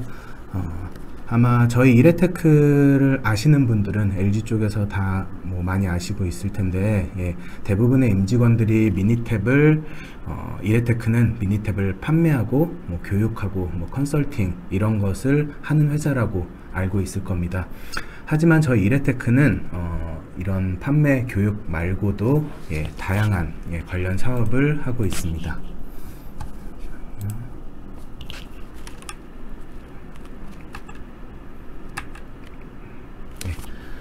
그래서 오늘 제가 설명드릴 내용은 저희가 하고 있는 사업 중에 하나인 맞춤 개발이라는 사업에 대해서 간단히 설명드리고, 그리고 저희가 이번에 미니탭 19.2020 버전에 맞춰서 개발된 미니탭 플러스 패키지, 그리고 2020 버전에 나온 파이썬의 통합 기능에 대해서 제가 간략하게 설명드리고 어떤 부분을 설치하면 되고 어떻게 사용을 하면 되는지에 대해서 제가 세미나 진행하도록 하겠습니다.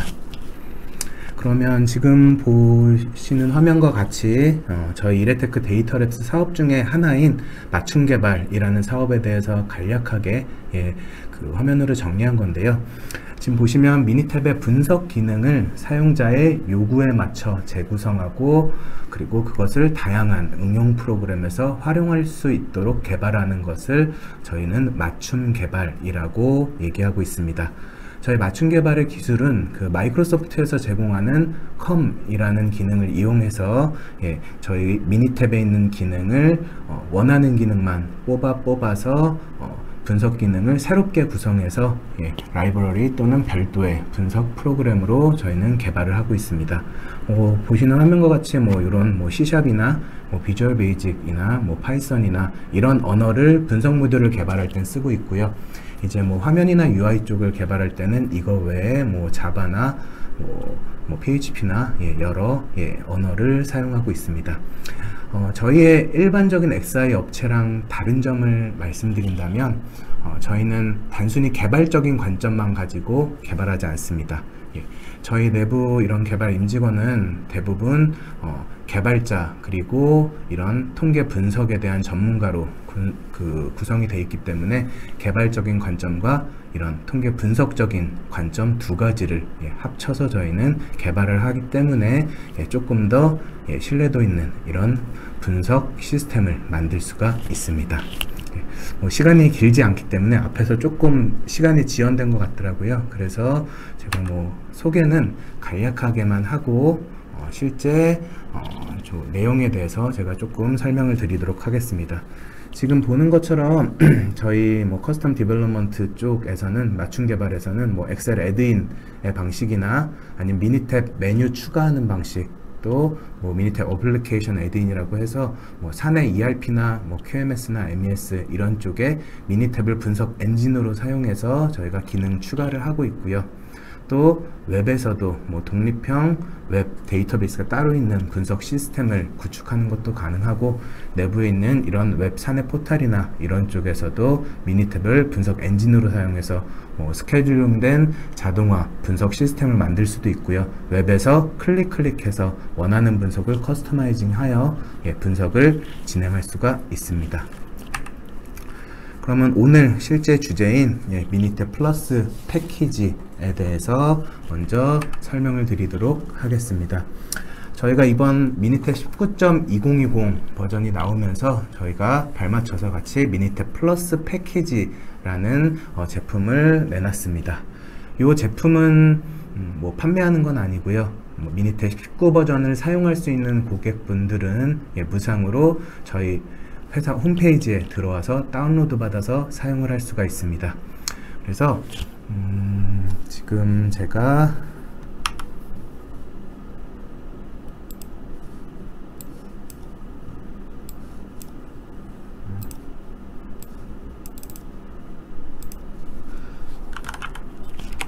요 dataLabs.co.kr이 저희 홈페이지입니다. 아마 이제 미니탭.co.kr 홈페이지를 아는 분들이 거의 대부분이실 거세요. 근데 글로 들어와도 이쪽 데이터랩스 홈페이지로 들어올 거고요. 이쪽에 그 서포트 쪽에 데모 다운로드 쪽을 보면 요 두 번째 미니탭 플러스 패키지 19.2020.1 버전 다운로드가 있고요. 요 평가판 다운로드라고 되어 있는데, 미니탭 19 버전을 쓸 수 있다면 요 기능에 대한 30일 제한 이런 것은 없습니다. 그냥 미니탭 19 버전을 쓸 수 있을 때까지는 요 다운로드 받아서 넣으면은 그런 추가 기능들을 다 사용을 하실 수가 있습니다. 그래서 저희가 이번 미니탭 플러스 패키지에 개발한 기능은 요 총 3가지고요. 미니탭 플러스 매크로, 미니탭 플러스 VDA5, 미니탭 플러스 시뮬레이터 요 3가지 기능을 개발을 했습니다.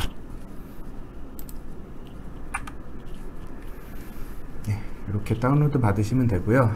하나 주의하실 점은 미니탭 지금 19 버전에서는 32비트, 64비트 두 가지 버전이 있습니다. 그래서 64비트를 미니탭 다운로드 받아서 미니탭 64비트를 설치하셨다면 저희 플러스 패키지도 64비트를 설치하셔야 되고요. 32비트를 설치하셨으면 미니탭 플러스 패키지도 32비트 버전을 설치를 하셔야 됩니다. 그리고 설치를 다 하고 나서 가이드가 열릴 겁니다. 설치 가이드가 열리는데, 설치를 한다고 해서 바로 메뉴가 추가되지 않습니다. 몇 가지 과정이 있는데 그렇게 어려운 과정은 아니고 몇 가지 과정만 거치면 미니탭에 추가 메뉴가 생성이 될 겁니다. 그래서 그 부분을 혹시나 이제 모르시는 분이 있을 수 있어서 그거를 제가 잠깐 설치하는 과정을 보여드리고, 그리고 다시 진행을 하도록 하겠습니다. 아까 저희 홈페이지에서 다운로드를 받으면 이렇게 미니탭 플러스 패키지 64비트, 32비트 두 개가 생길 거고요. 현재 이 PC에는 64비트가 설치되어 있기 때문에 제가 64비트로 설치를 하도록 하겠습니다. 이 부분에 설치할 때 일단 프로그램 파일즈 안에 이런 파일들이 들어가고, 레지스트리에도 뭔가 레지스트리가 추가되기 때문에 항시 관리자 권한으로 이렇게 실행을 해 주셔야 되고요. 다음 누르시고 설치 폴더가 나옵니다. 요거는 꼭 고정을 해 주셔야 됩니다. 예, 좀 불편하시겠지만 예, 요 설치 폴더를 변경하면 예, 기능 작동이 안 되는 것들이 많기 때문에 뭐 도움말 이런 것들을 볼 수가 없습니다. 그래서 꼭 유지를 해 주시고 설치를 하면 예, 이렇게 설치가 완료가 되고요. 바로 지금 보는 것처럼 설치 가이드가 나옵니다. 그래서 PPT에도 들어가 있을 건데 지금 보면 설치 완료하고 미니탭 19 버전을 관리자 권한으로 1회 실행을 하셔야 되고요. 그리고 실행하면 바로 메뉴가 뜨지 않습니다. 예. 미니탭 보기에 사용자 정의 쪽에 들어가서 메뉴 쪽에 보면 재설정이란 버튼이 있습니다. 이 재설정이란 버튼을 한번 누르고 닫기를 누르면 예, 새로운 메뉴가 추가가 될 겁니다. 지금은 저는 추가가 돼 있어요. 왜냐하면 한 번이라도 요 설치를 해놨으면 예, 이렇게 뭐 다른 설정 없이 추가가 됩니다. 예, 그래서 지금 이렇게 실행하시면 안 되고 처음 설치하시는 분들은 미니탭에 마우스 오른쪽 눌러서 관리자 권한으로 실행을 하고요. 지금 보는 것처럼 보기에 사용자 정의에 메뉴에 들어가서 요 재설정이라는 버튼 한번 누르고 닫기 누르면 예, 이렇게 매크로 VD5 시뮬레이터 예, 세 가지 메뉴가 생성이 될 겁니다. 네. 그래서 메뉴에 추가된 기능들을 하나씩 제가 간략하게 좀 설명을 드릴게요. 일단 미니탭 플러스 매크로라는 기능은 뭐냐면 미니탭 미국 본사에서 제공하는 이제 분석 매크로들이 있습니다. 이런 매크로들이 뭐냐면 미니탭에 없는 좀 유용한 필요한 기능들을 매크로로 만들어 놓은 기능이에요. 이 매크로는 미니탭에서 제공하는 매크로입니다. 그래서 커맨드 코드가 필요합니다. 약간의 코드 작업이 필요한 이런 파일들이고요. 이런 것들을 제공하고 있는데 아마도 이제 미니탭의 기능만 보통 대부분 사용하시고 매크로에 대해서 존재 자체도 모르시는 분들이 많으세요. 그래서 이런 기능 중에 저희가 조금 유용하게 사용될 수 있는 기능들을 뽑아서 저희가 메뉴화 했습니다. 예, 그렇게 한 게 있고요. 요 밑에 마라노비스 거리 구하는 이런 기능은 저희가 만든 매크로고요. 예, 이런 총 8가지 기능을 저희가 미니탭 메뉴에 이렇게 메뉴를 만들었습니다. 그래서 이따가 요거 한 뭐 전체 기능을 다 보기는 시간이 모자랄 것 같고 한두 개 정도 제가 뽑아서 기능 시연은 보여드리도록 하겠습니다. 그 다음 미니탭 플러스 VD5 기능이 있습니다.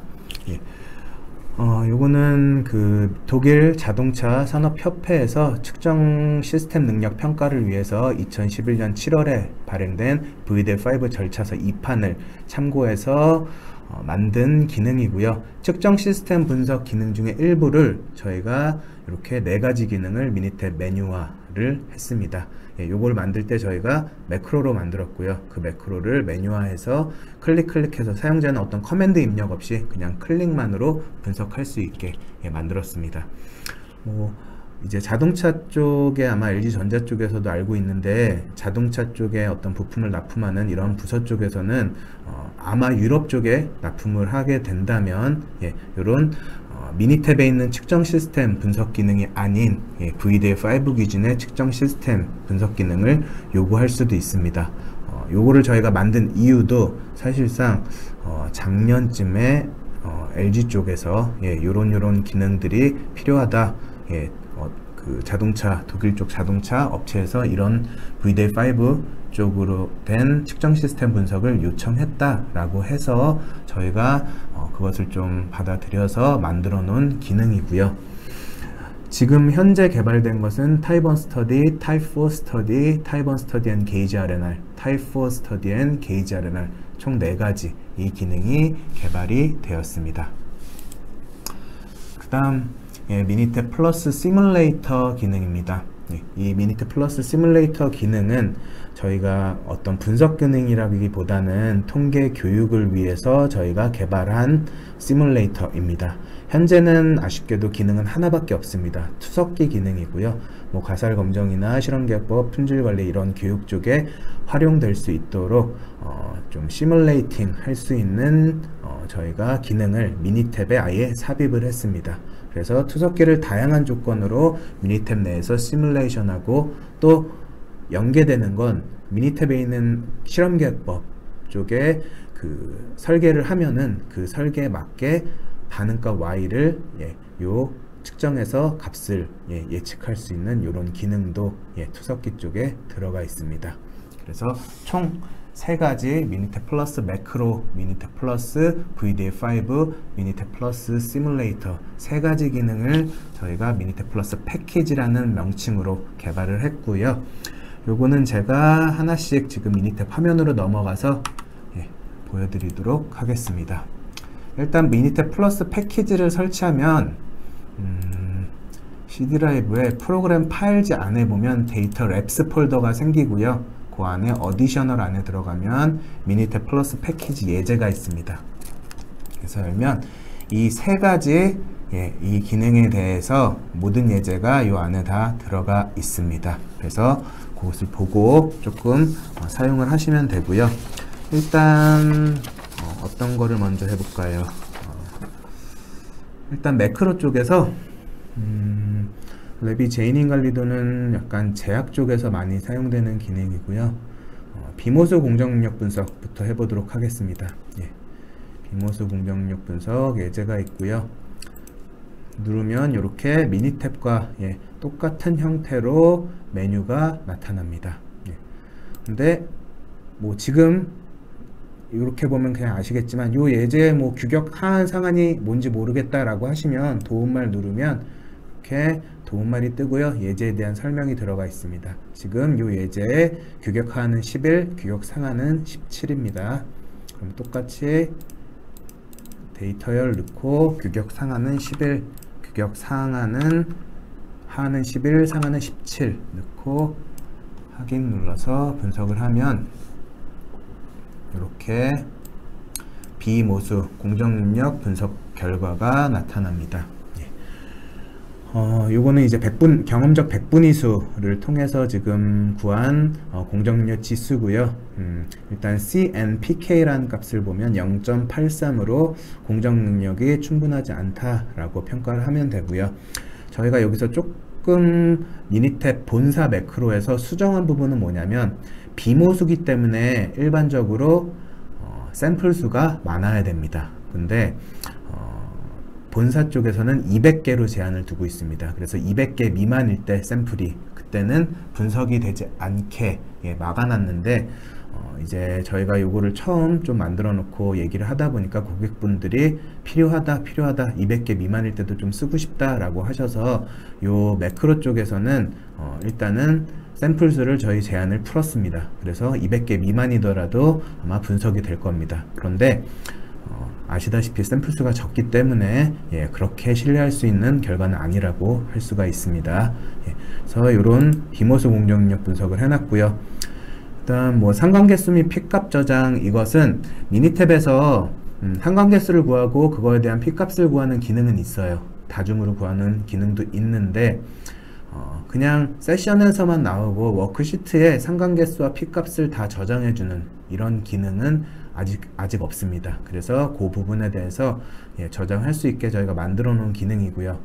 다중상관계수 같은 경우에는 조금 어떻게 이해하냐에 따라서 좀 의미가 다른데, 여기서 얘기하는 다중상관계수는 이런 겁니다. x가 10개가 있습니다. 그러면 x1을 y로 놓고 x2부터 x10을 x로 놓고 상관계수를 구합니다. 제가 r2를 구하고 거기다 루트 씌우는 그 값을 구하고요. 그 다음 x2를 y로 하나 놓고요. 그 다음 x1, x3부터 x10까지를 x로 놓고 상관계수를 구합니다. 이렇게 10개라면 10개의 경우죠. 10개에 대한 상관계수를 그냥 한 번에 구해주는 이런 기능이라고 보시면 됩니다. 그 외에도 뭐 비모수에 대한 입혀본 T검정 정기분포를 따르지 않는 경우에 이 표본 t 검정 평균을 검정하는 기능도 들어가 있고요. 예, 이제 모자이크 그림이라고 해서 예, 한번 보여드리면 지금 뭐 C 원열이 통신사고요. C2열이 신규 가입인지 뭐 번호 이동인지 이런 내용들, 그리고 C3가 개통 방법으로 뭐 직영점인지 대리점인지 온라인에서 했는지 이런 부분들이 있습니다. 모자이크 그림을 아시는 분은 아실 거고요. 아마 뭐 처음 보시는 분들은 처음 볼 수도 있는데, 이런 식으로 직사각형 모양으로 해서 예, 건수를 세서 그것에 대한 비율을 이렇게 크기로 예, 보여주는 이 직사각형 모양의 그래프를 모자이크 플랫이라고 합니다. 예, 그래서 이런 기능들도 이제 저희가 하나하나씩 추가를 할 예정입니다. 이렇게 해서 매크로 쪽 하나 보여드렸고요. 그 다음 VDA5 쪽도 한번 분석을 해볼게요. 아마 뭐 이쪽은 관심 있으신 분들만 관심이 있어 하셔서 뭐 하나만 해보도록 하겠습니다. 타입 1 스터디 앤 게이지 RNR 쪽 하나 해보면 네, 이렇게 나옵니다. 그러면 측정 데이터 타입 1에 대한 거 넣고요. 기준값 뭔지 모르면 도움만 누르면 이렇게 도움말이 출력됩니다. 그래서 도움말을 보면 기준값은 6.002고요. 규격 하하는 5.97, 상하는 6.03, 분해능, 해상도는 0.001, 불확도도 0.001이라고 되어 있죠. 그러면 요거를 그대로 넣어보도록 하겠습니다. 기준값은 6.002. 요 예제는 지금 VDA5 아까 가이드에 있는 예제를 그대로 가져와서 만든 예제입니다. 예. 그리고 부품 번호는 파트, 측정자는 오퍼레이터, 측정 데이터는 G데이터. 그리고 옵션을 눌러보면 이렇게 뭐 확률 분포도 나오고요. 어떤 이외의 기타 불확도들 들이 나옵니다. 예, 그래서 뭐 온도에 기인한 불확도, 시간 경과에 기인한 불확도 이런 것들이 추가로 나오고요. 예, 여기서 일단은 디폴트가 직사각형 분포입니다. 예, 그래서 요거는 그대로 디폴트로 해놓고요. 예, 그리고 분석을 하면 이렇게 기본 정보 이런 분석 결과들이 나옵니다. VDA5에서는 일반 측정, 저희가 미니탭에서 하는 측정 시스템 분석과 다르게 뭐 퍼센트 연구 변동이나 구별 범주에서 NDC 같은 값이 아니라 뭐 QMP, CMP라는 값으로 평가를 하고 있습니다. 그리고 시뮬레이터도 잠깐 보여드리면 투석기죠. 예, 아마 예전에 이제 LG도 식시그마를 열심히 하셨어서 뭐 이렇게 한 번씩 투석기 써보신 분들이 있을 거세요. 그래서 뭐 핀 포지션이 몇이고 이런 거 선택할 수가 있고요. 다음 반복해서 뭐 10번 쏘겠다라고 하면 이렇게 이 조건으로 10번 쏴서 결과들이 이렇게 디스턴스가 떨어집니다. 예. 근데 나는 뭐 모든 조건으로 쏘고 싶다. 그럼 all로 해서 쓰면 시뮬레이팅은 안 돼요. 여기 공 날아가는 건 안 보이고요. 왜냐하면 조건이 너무 많기 때문에. 값은 밑에 보면 워크시트에 보면 한 번에 다 이렇게 들어가게 되어 있습니다. 그래서 이 값을 가지고 실험계획법 교육에 사용하실 수도 있고요. 또 이 팩터는 뭐냐면 지금 누르면 안 될 거예요. 예, 지금 안 되고요. 통계분석의 실험계획법 쪽에 요인 설계 쪽에서 이제 요인 생성을 하잖아요. 그러면 그거에 맞게, 그 설계에 맞게 바로 생성을 해줍니다. 제가 요거는 좀 빨리빨리 할게요. 시간이 얼마 안 남은 것 같아서.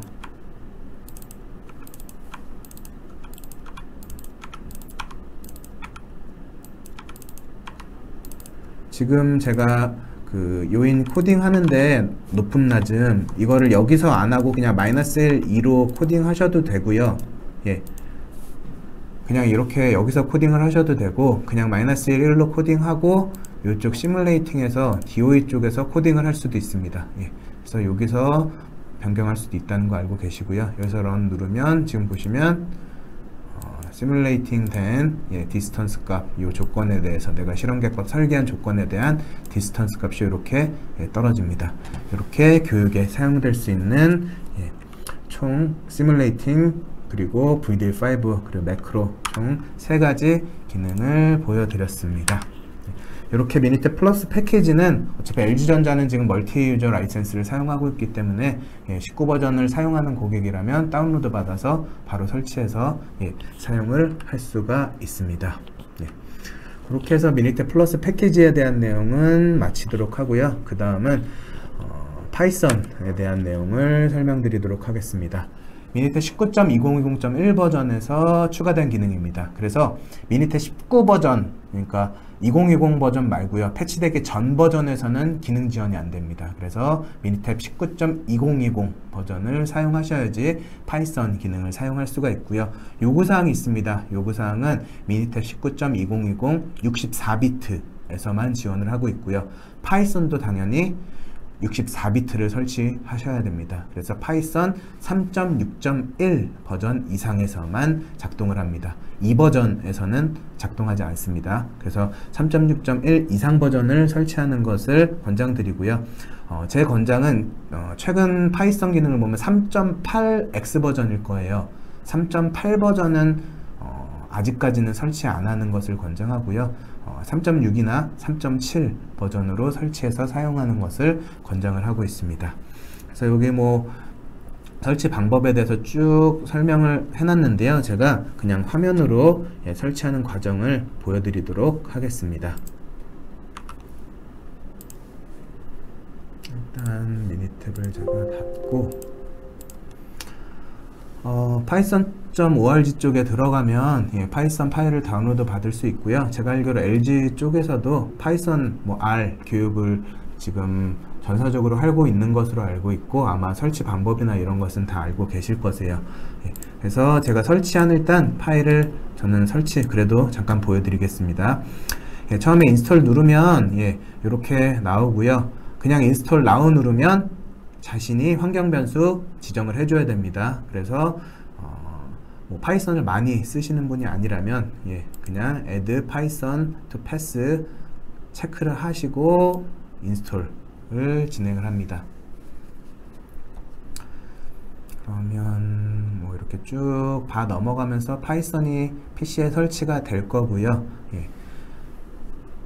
파이썬 설치가 완료되면 아까 말씀드린 것처럼 3.6.1 버전 이상 버전을 쓰셔야 됩니다. 파이썬이 설치가 완료되면 CMD 쪽 창에 들어가면 아마 이제 파이썬이 설치가 됐다는 것을 확인할 수가 있을 거고요. 뭐 PIP만 눌러도 이런 식으로 PIP에 대한 명령어 옵션이 뜰 겁니다. 그래서 저는 이미 이 PC에서 한번 파이썬을 설치했다 지금 보여드리려고 지운 거라서 지금 라이브러리들이 사실은 다 설치가 돼 있어요. 그래서 일단 미니탭에서 파이썬을 쓰기 위해서 필요한 라이브러리는 pip install 그리고 좀 크게 할게요. mtbpy가 핵심 미니탭 라이브러리입니다. 그래서 pip install mtbpy를 치면 저는 이미 설치가 되어 있기 때문에 지금 require already 뭐 satisfyment라고 뜨는데 이렇게 요것만 설치하면 일단 미니탭에서 파이썬 스크립트를 실행하고 이런 작업들을 할 수가 있습니다. 그래서 요거를 설치하고요. 제가 그래도 뭐 예제 하나 보여드리면 좋을 것 같아서 예제를 준비했고요. 예제를 좀 하기 위해서는 뭐 numpy나 이것도 다 설치가 돼 있고 그리고 워드클라우드 예제거든요. 워드클라우드도 다 설치가 돼 있습니다. 그래서 이렇게 지금 다 설치가 돼 있어서 요거는 끄고 제가 다시 미니탭으로 넘어가서 과정을 보여드리겠습니다. 일단 파이썬 세팅이 다 끝났으면 하나 더 해야 될 작업이 있으세요. 그게 파일에서 미니탭 옵션에 들어가면 기본 파일 위치라고 있을 겁니다. 요게 아마 요 위치나 아니면 그냥 내 문서 위치로 돼 있을 거예요. 요거를 python.py 그러니까 .py 파일이 있는 내가 실행시킬 스크립트가 있는 파일 위치로 지정을 해 주셔야 됩니다. 그래서 저는 지금 예제를 바탕 화면에 파이썬이란 폴더 안에 넣습니다. 그래서 요 지정을 해줘야지 미니탭에서 그 파일이 어디 있는지 인식하고 분석을 할 수가 있어요. 그래서 이렇게 넘어가면 되고요. 요 명령줄에 실행을 하게 되는데 요 실행하기 전에 제가 바탕화면에 파이썬 가서 지금 현재 예제에 대해서 잠깐 설명을 드리고 그리고 파이썬 기능에서 조금 더 설명을 드리고 한번 예제를 실행해 보도록 하겠습니다. 현재 파이썬에서 제공되는 미니탭 통합 기능은 보시는 화면과 같습니다. 요 명령어를 지금 현재 제공하고 있다고 보시면 되고요. 뭐 get column, get constants, get matrix 이런 기능들이고, 뭐 파이썬에서 미니탭의 워크시트 열을 검색해서 열에 있는 데이터를 가져오고, 뭐 워크시트에 저장된 상수 k 값을 가져오고, 뭐 미니탭의 매트릭스로 어떤 행렬 단위로 데이터가 저장돼 있다면 그것을 저장해서 가져오고, 즉 미니탭 워크시트에 있는 데이터들을 파이썬으로 가져와서 분석하고 그 파이썬 결과를 미니탭 결과로 뷰해 줄 수가 있습니다. 그 뷰해 줄 때도 뭐 테이블 형태나 어떤 값 형태나 뭐 이미지나 이런 것들을 다 미니탭에서 뷰해 줄 수가 있습니다. 그래서 보시면 뭐 add 이미지 이런 것은 이미지를 미니탭 결과창에 뷰해 주는 기능이고요. 뭐 add table 이것은 어떤 배열이나 뭐 리스트 형태의 이런 데이터들을 테이블 형태로 만들어서 미니탭 결과에 보여주는 이런 기능들이 지금 제공을 하고 있습니다. 그래서 제가 오늘 보여드리려고 하는 예시는 뭐 간단한 예시인데요. 한 커피 회사에서 뭐 새로운 커피 마케팅 캠페인을 하려고 합니다. 그래서 초기 커피에 대한 동향 파악을 위해 커피라는 단어가 포함된 온라인 리뷰 데이터, 온라인에서 리뷰 데이터를 수집했고요. 그 리뷰에 가장 많이 사용된 단어를 시각화하기 위해서 담당자가 워드 클라우드를 만들고 미니탭에서 분석 결과를 출력하려고 합니다. 사용된 라이브러리는 MTBPy, numpy, 워드 클라우드 이 세 가지 라이브러리가 사용됐고요. 파일 설명이 이렇게 써 있는데 제가 실제 파일을 보면서 말씀을 드리도록 하겠습니다. 그래서 파일을 보면 요 커피 리뷰가 이런 온라인에서 리뷰 데이터 쭉 가져온 이런 텍스트 파일들이라고 보시면 되고요. 그리고 워드 클라우드 이게 지금 이런 식으로 결과 나오는데 여기네요. 요 이미지를 갖다가 클라우드 형태의 배경으로 쓸 겁니다. 그래서 그런 파일들이 있고, 그리고 지금 example 파일이 요 PC에는 뭐 뷰어가 설치 안 돼 있어서 일단 그냥 워드패드로 열게요.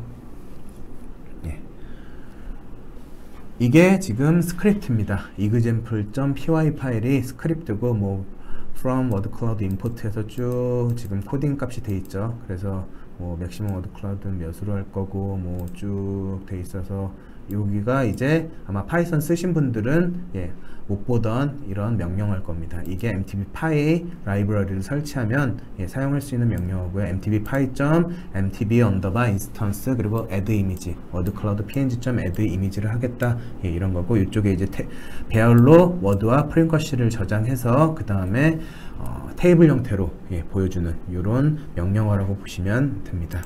그래서 실제 이제 미니탭으로 넘어가서 한번 실행을 해 볼게요. 미니탭 명령줄에 치면 되고요. pysc가 이제 파이썬 스크립트를 실행하는 명령어입니다. 이렇게 하고 스크립트명을 쌍따옴표로 묶어서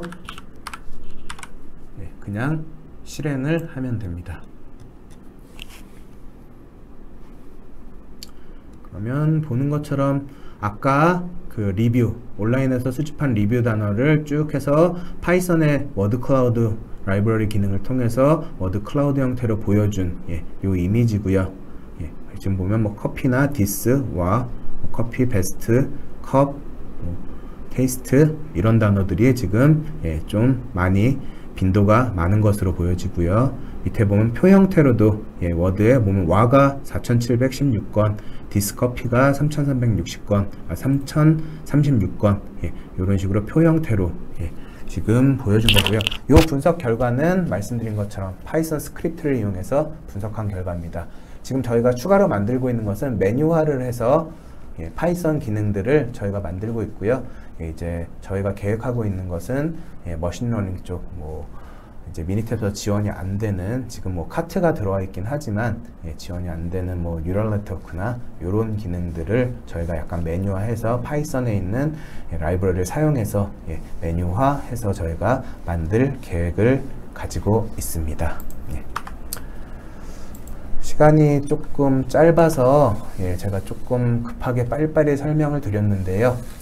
이렇게 해서 제가 준비한 미니탭 플러스 패키지 그리고 미니탭 파이썬 통합에 대한 내용은 다 설명을 드렸고요.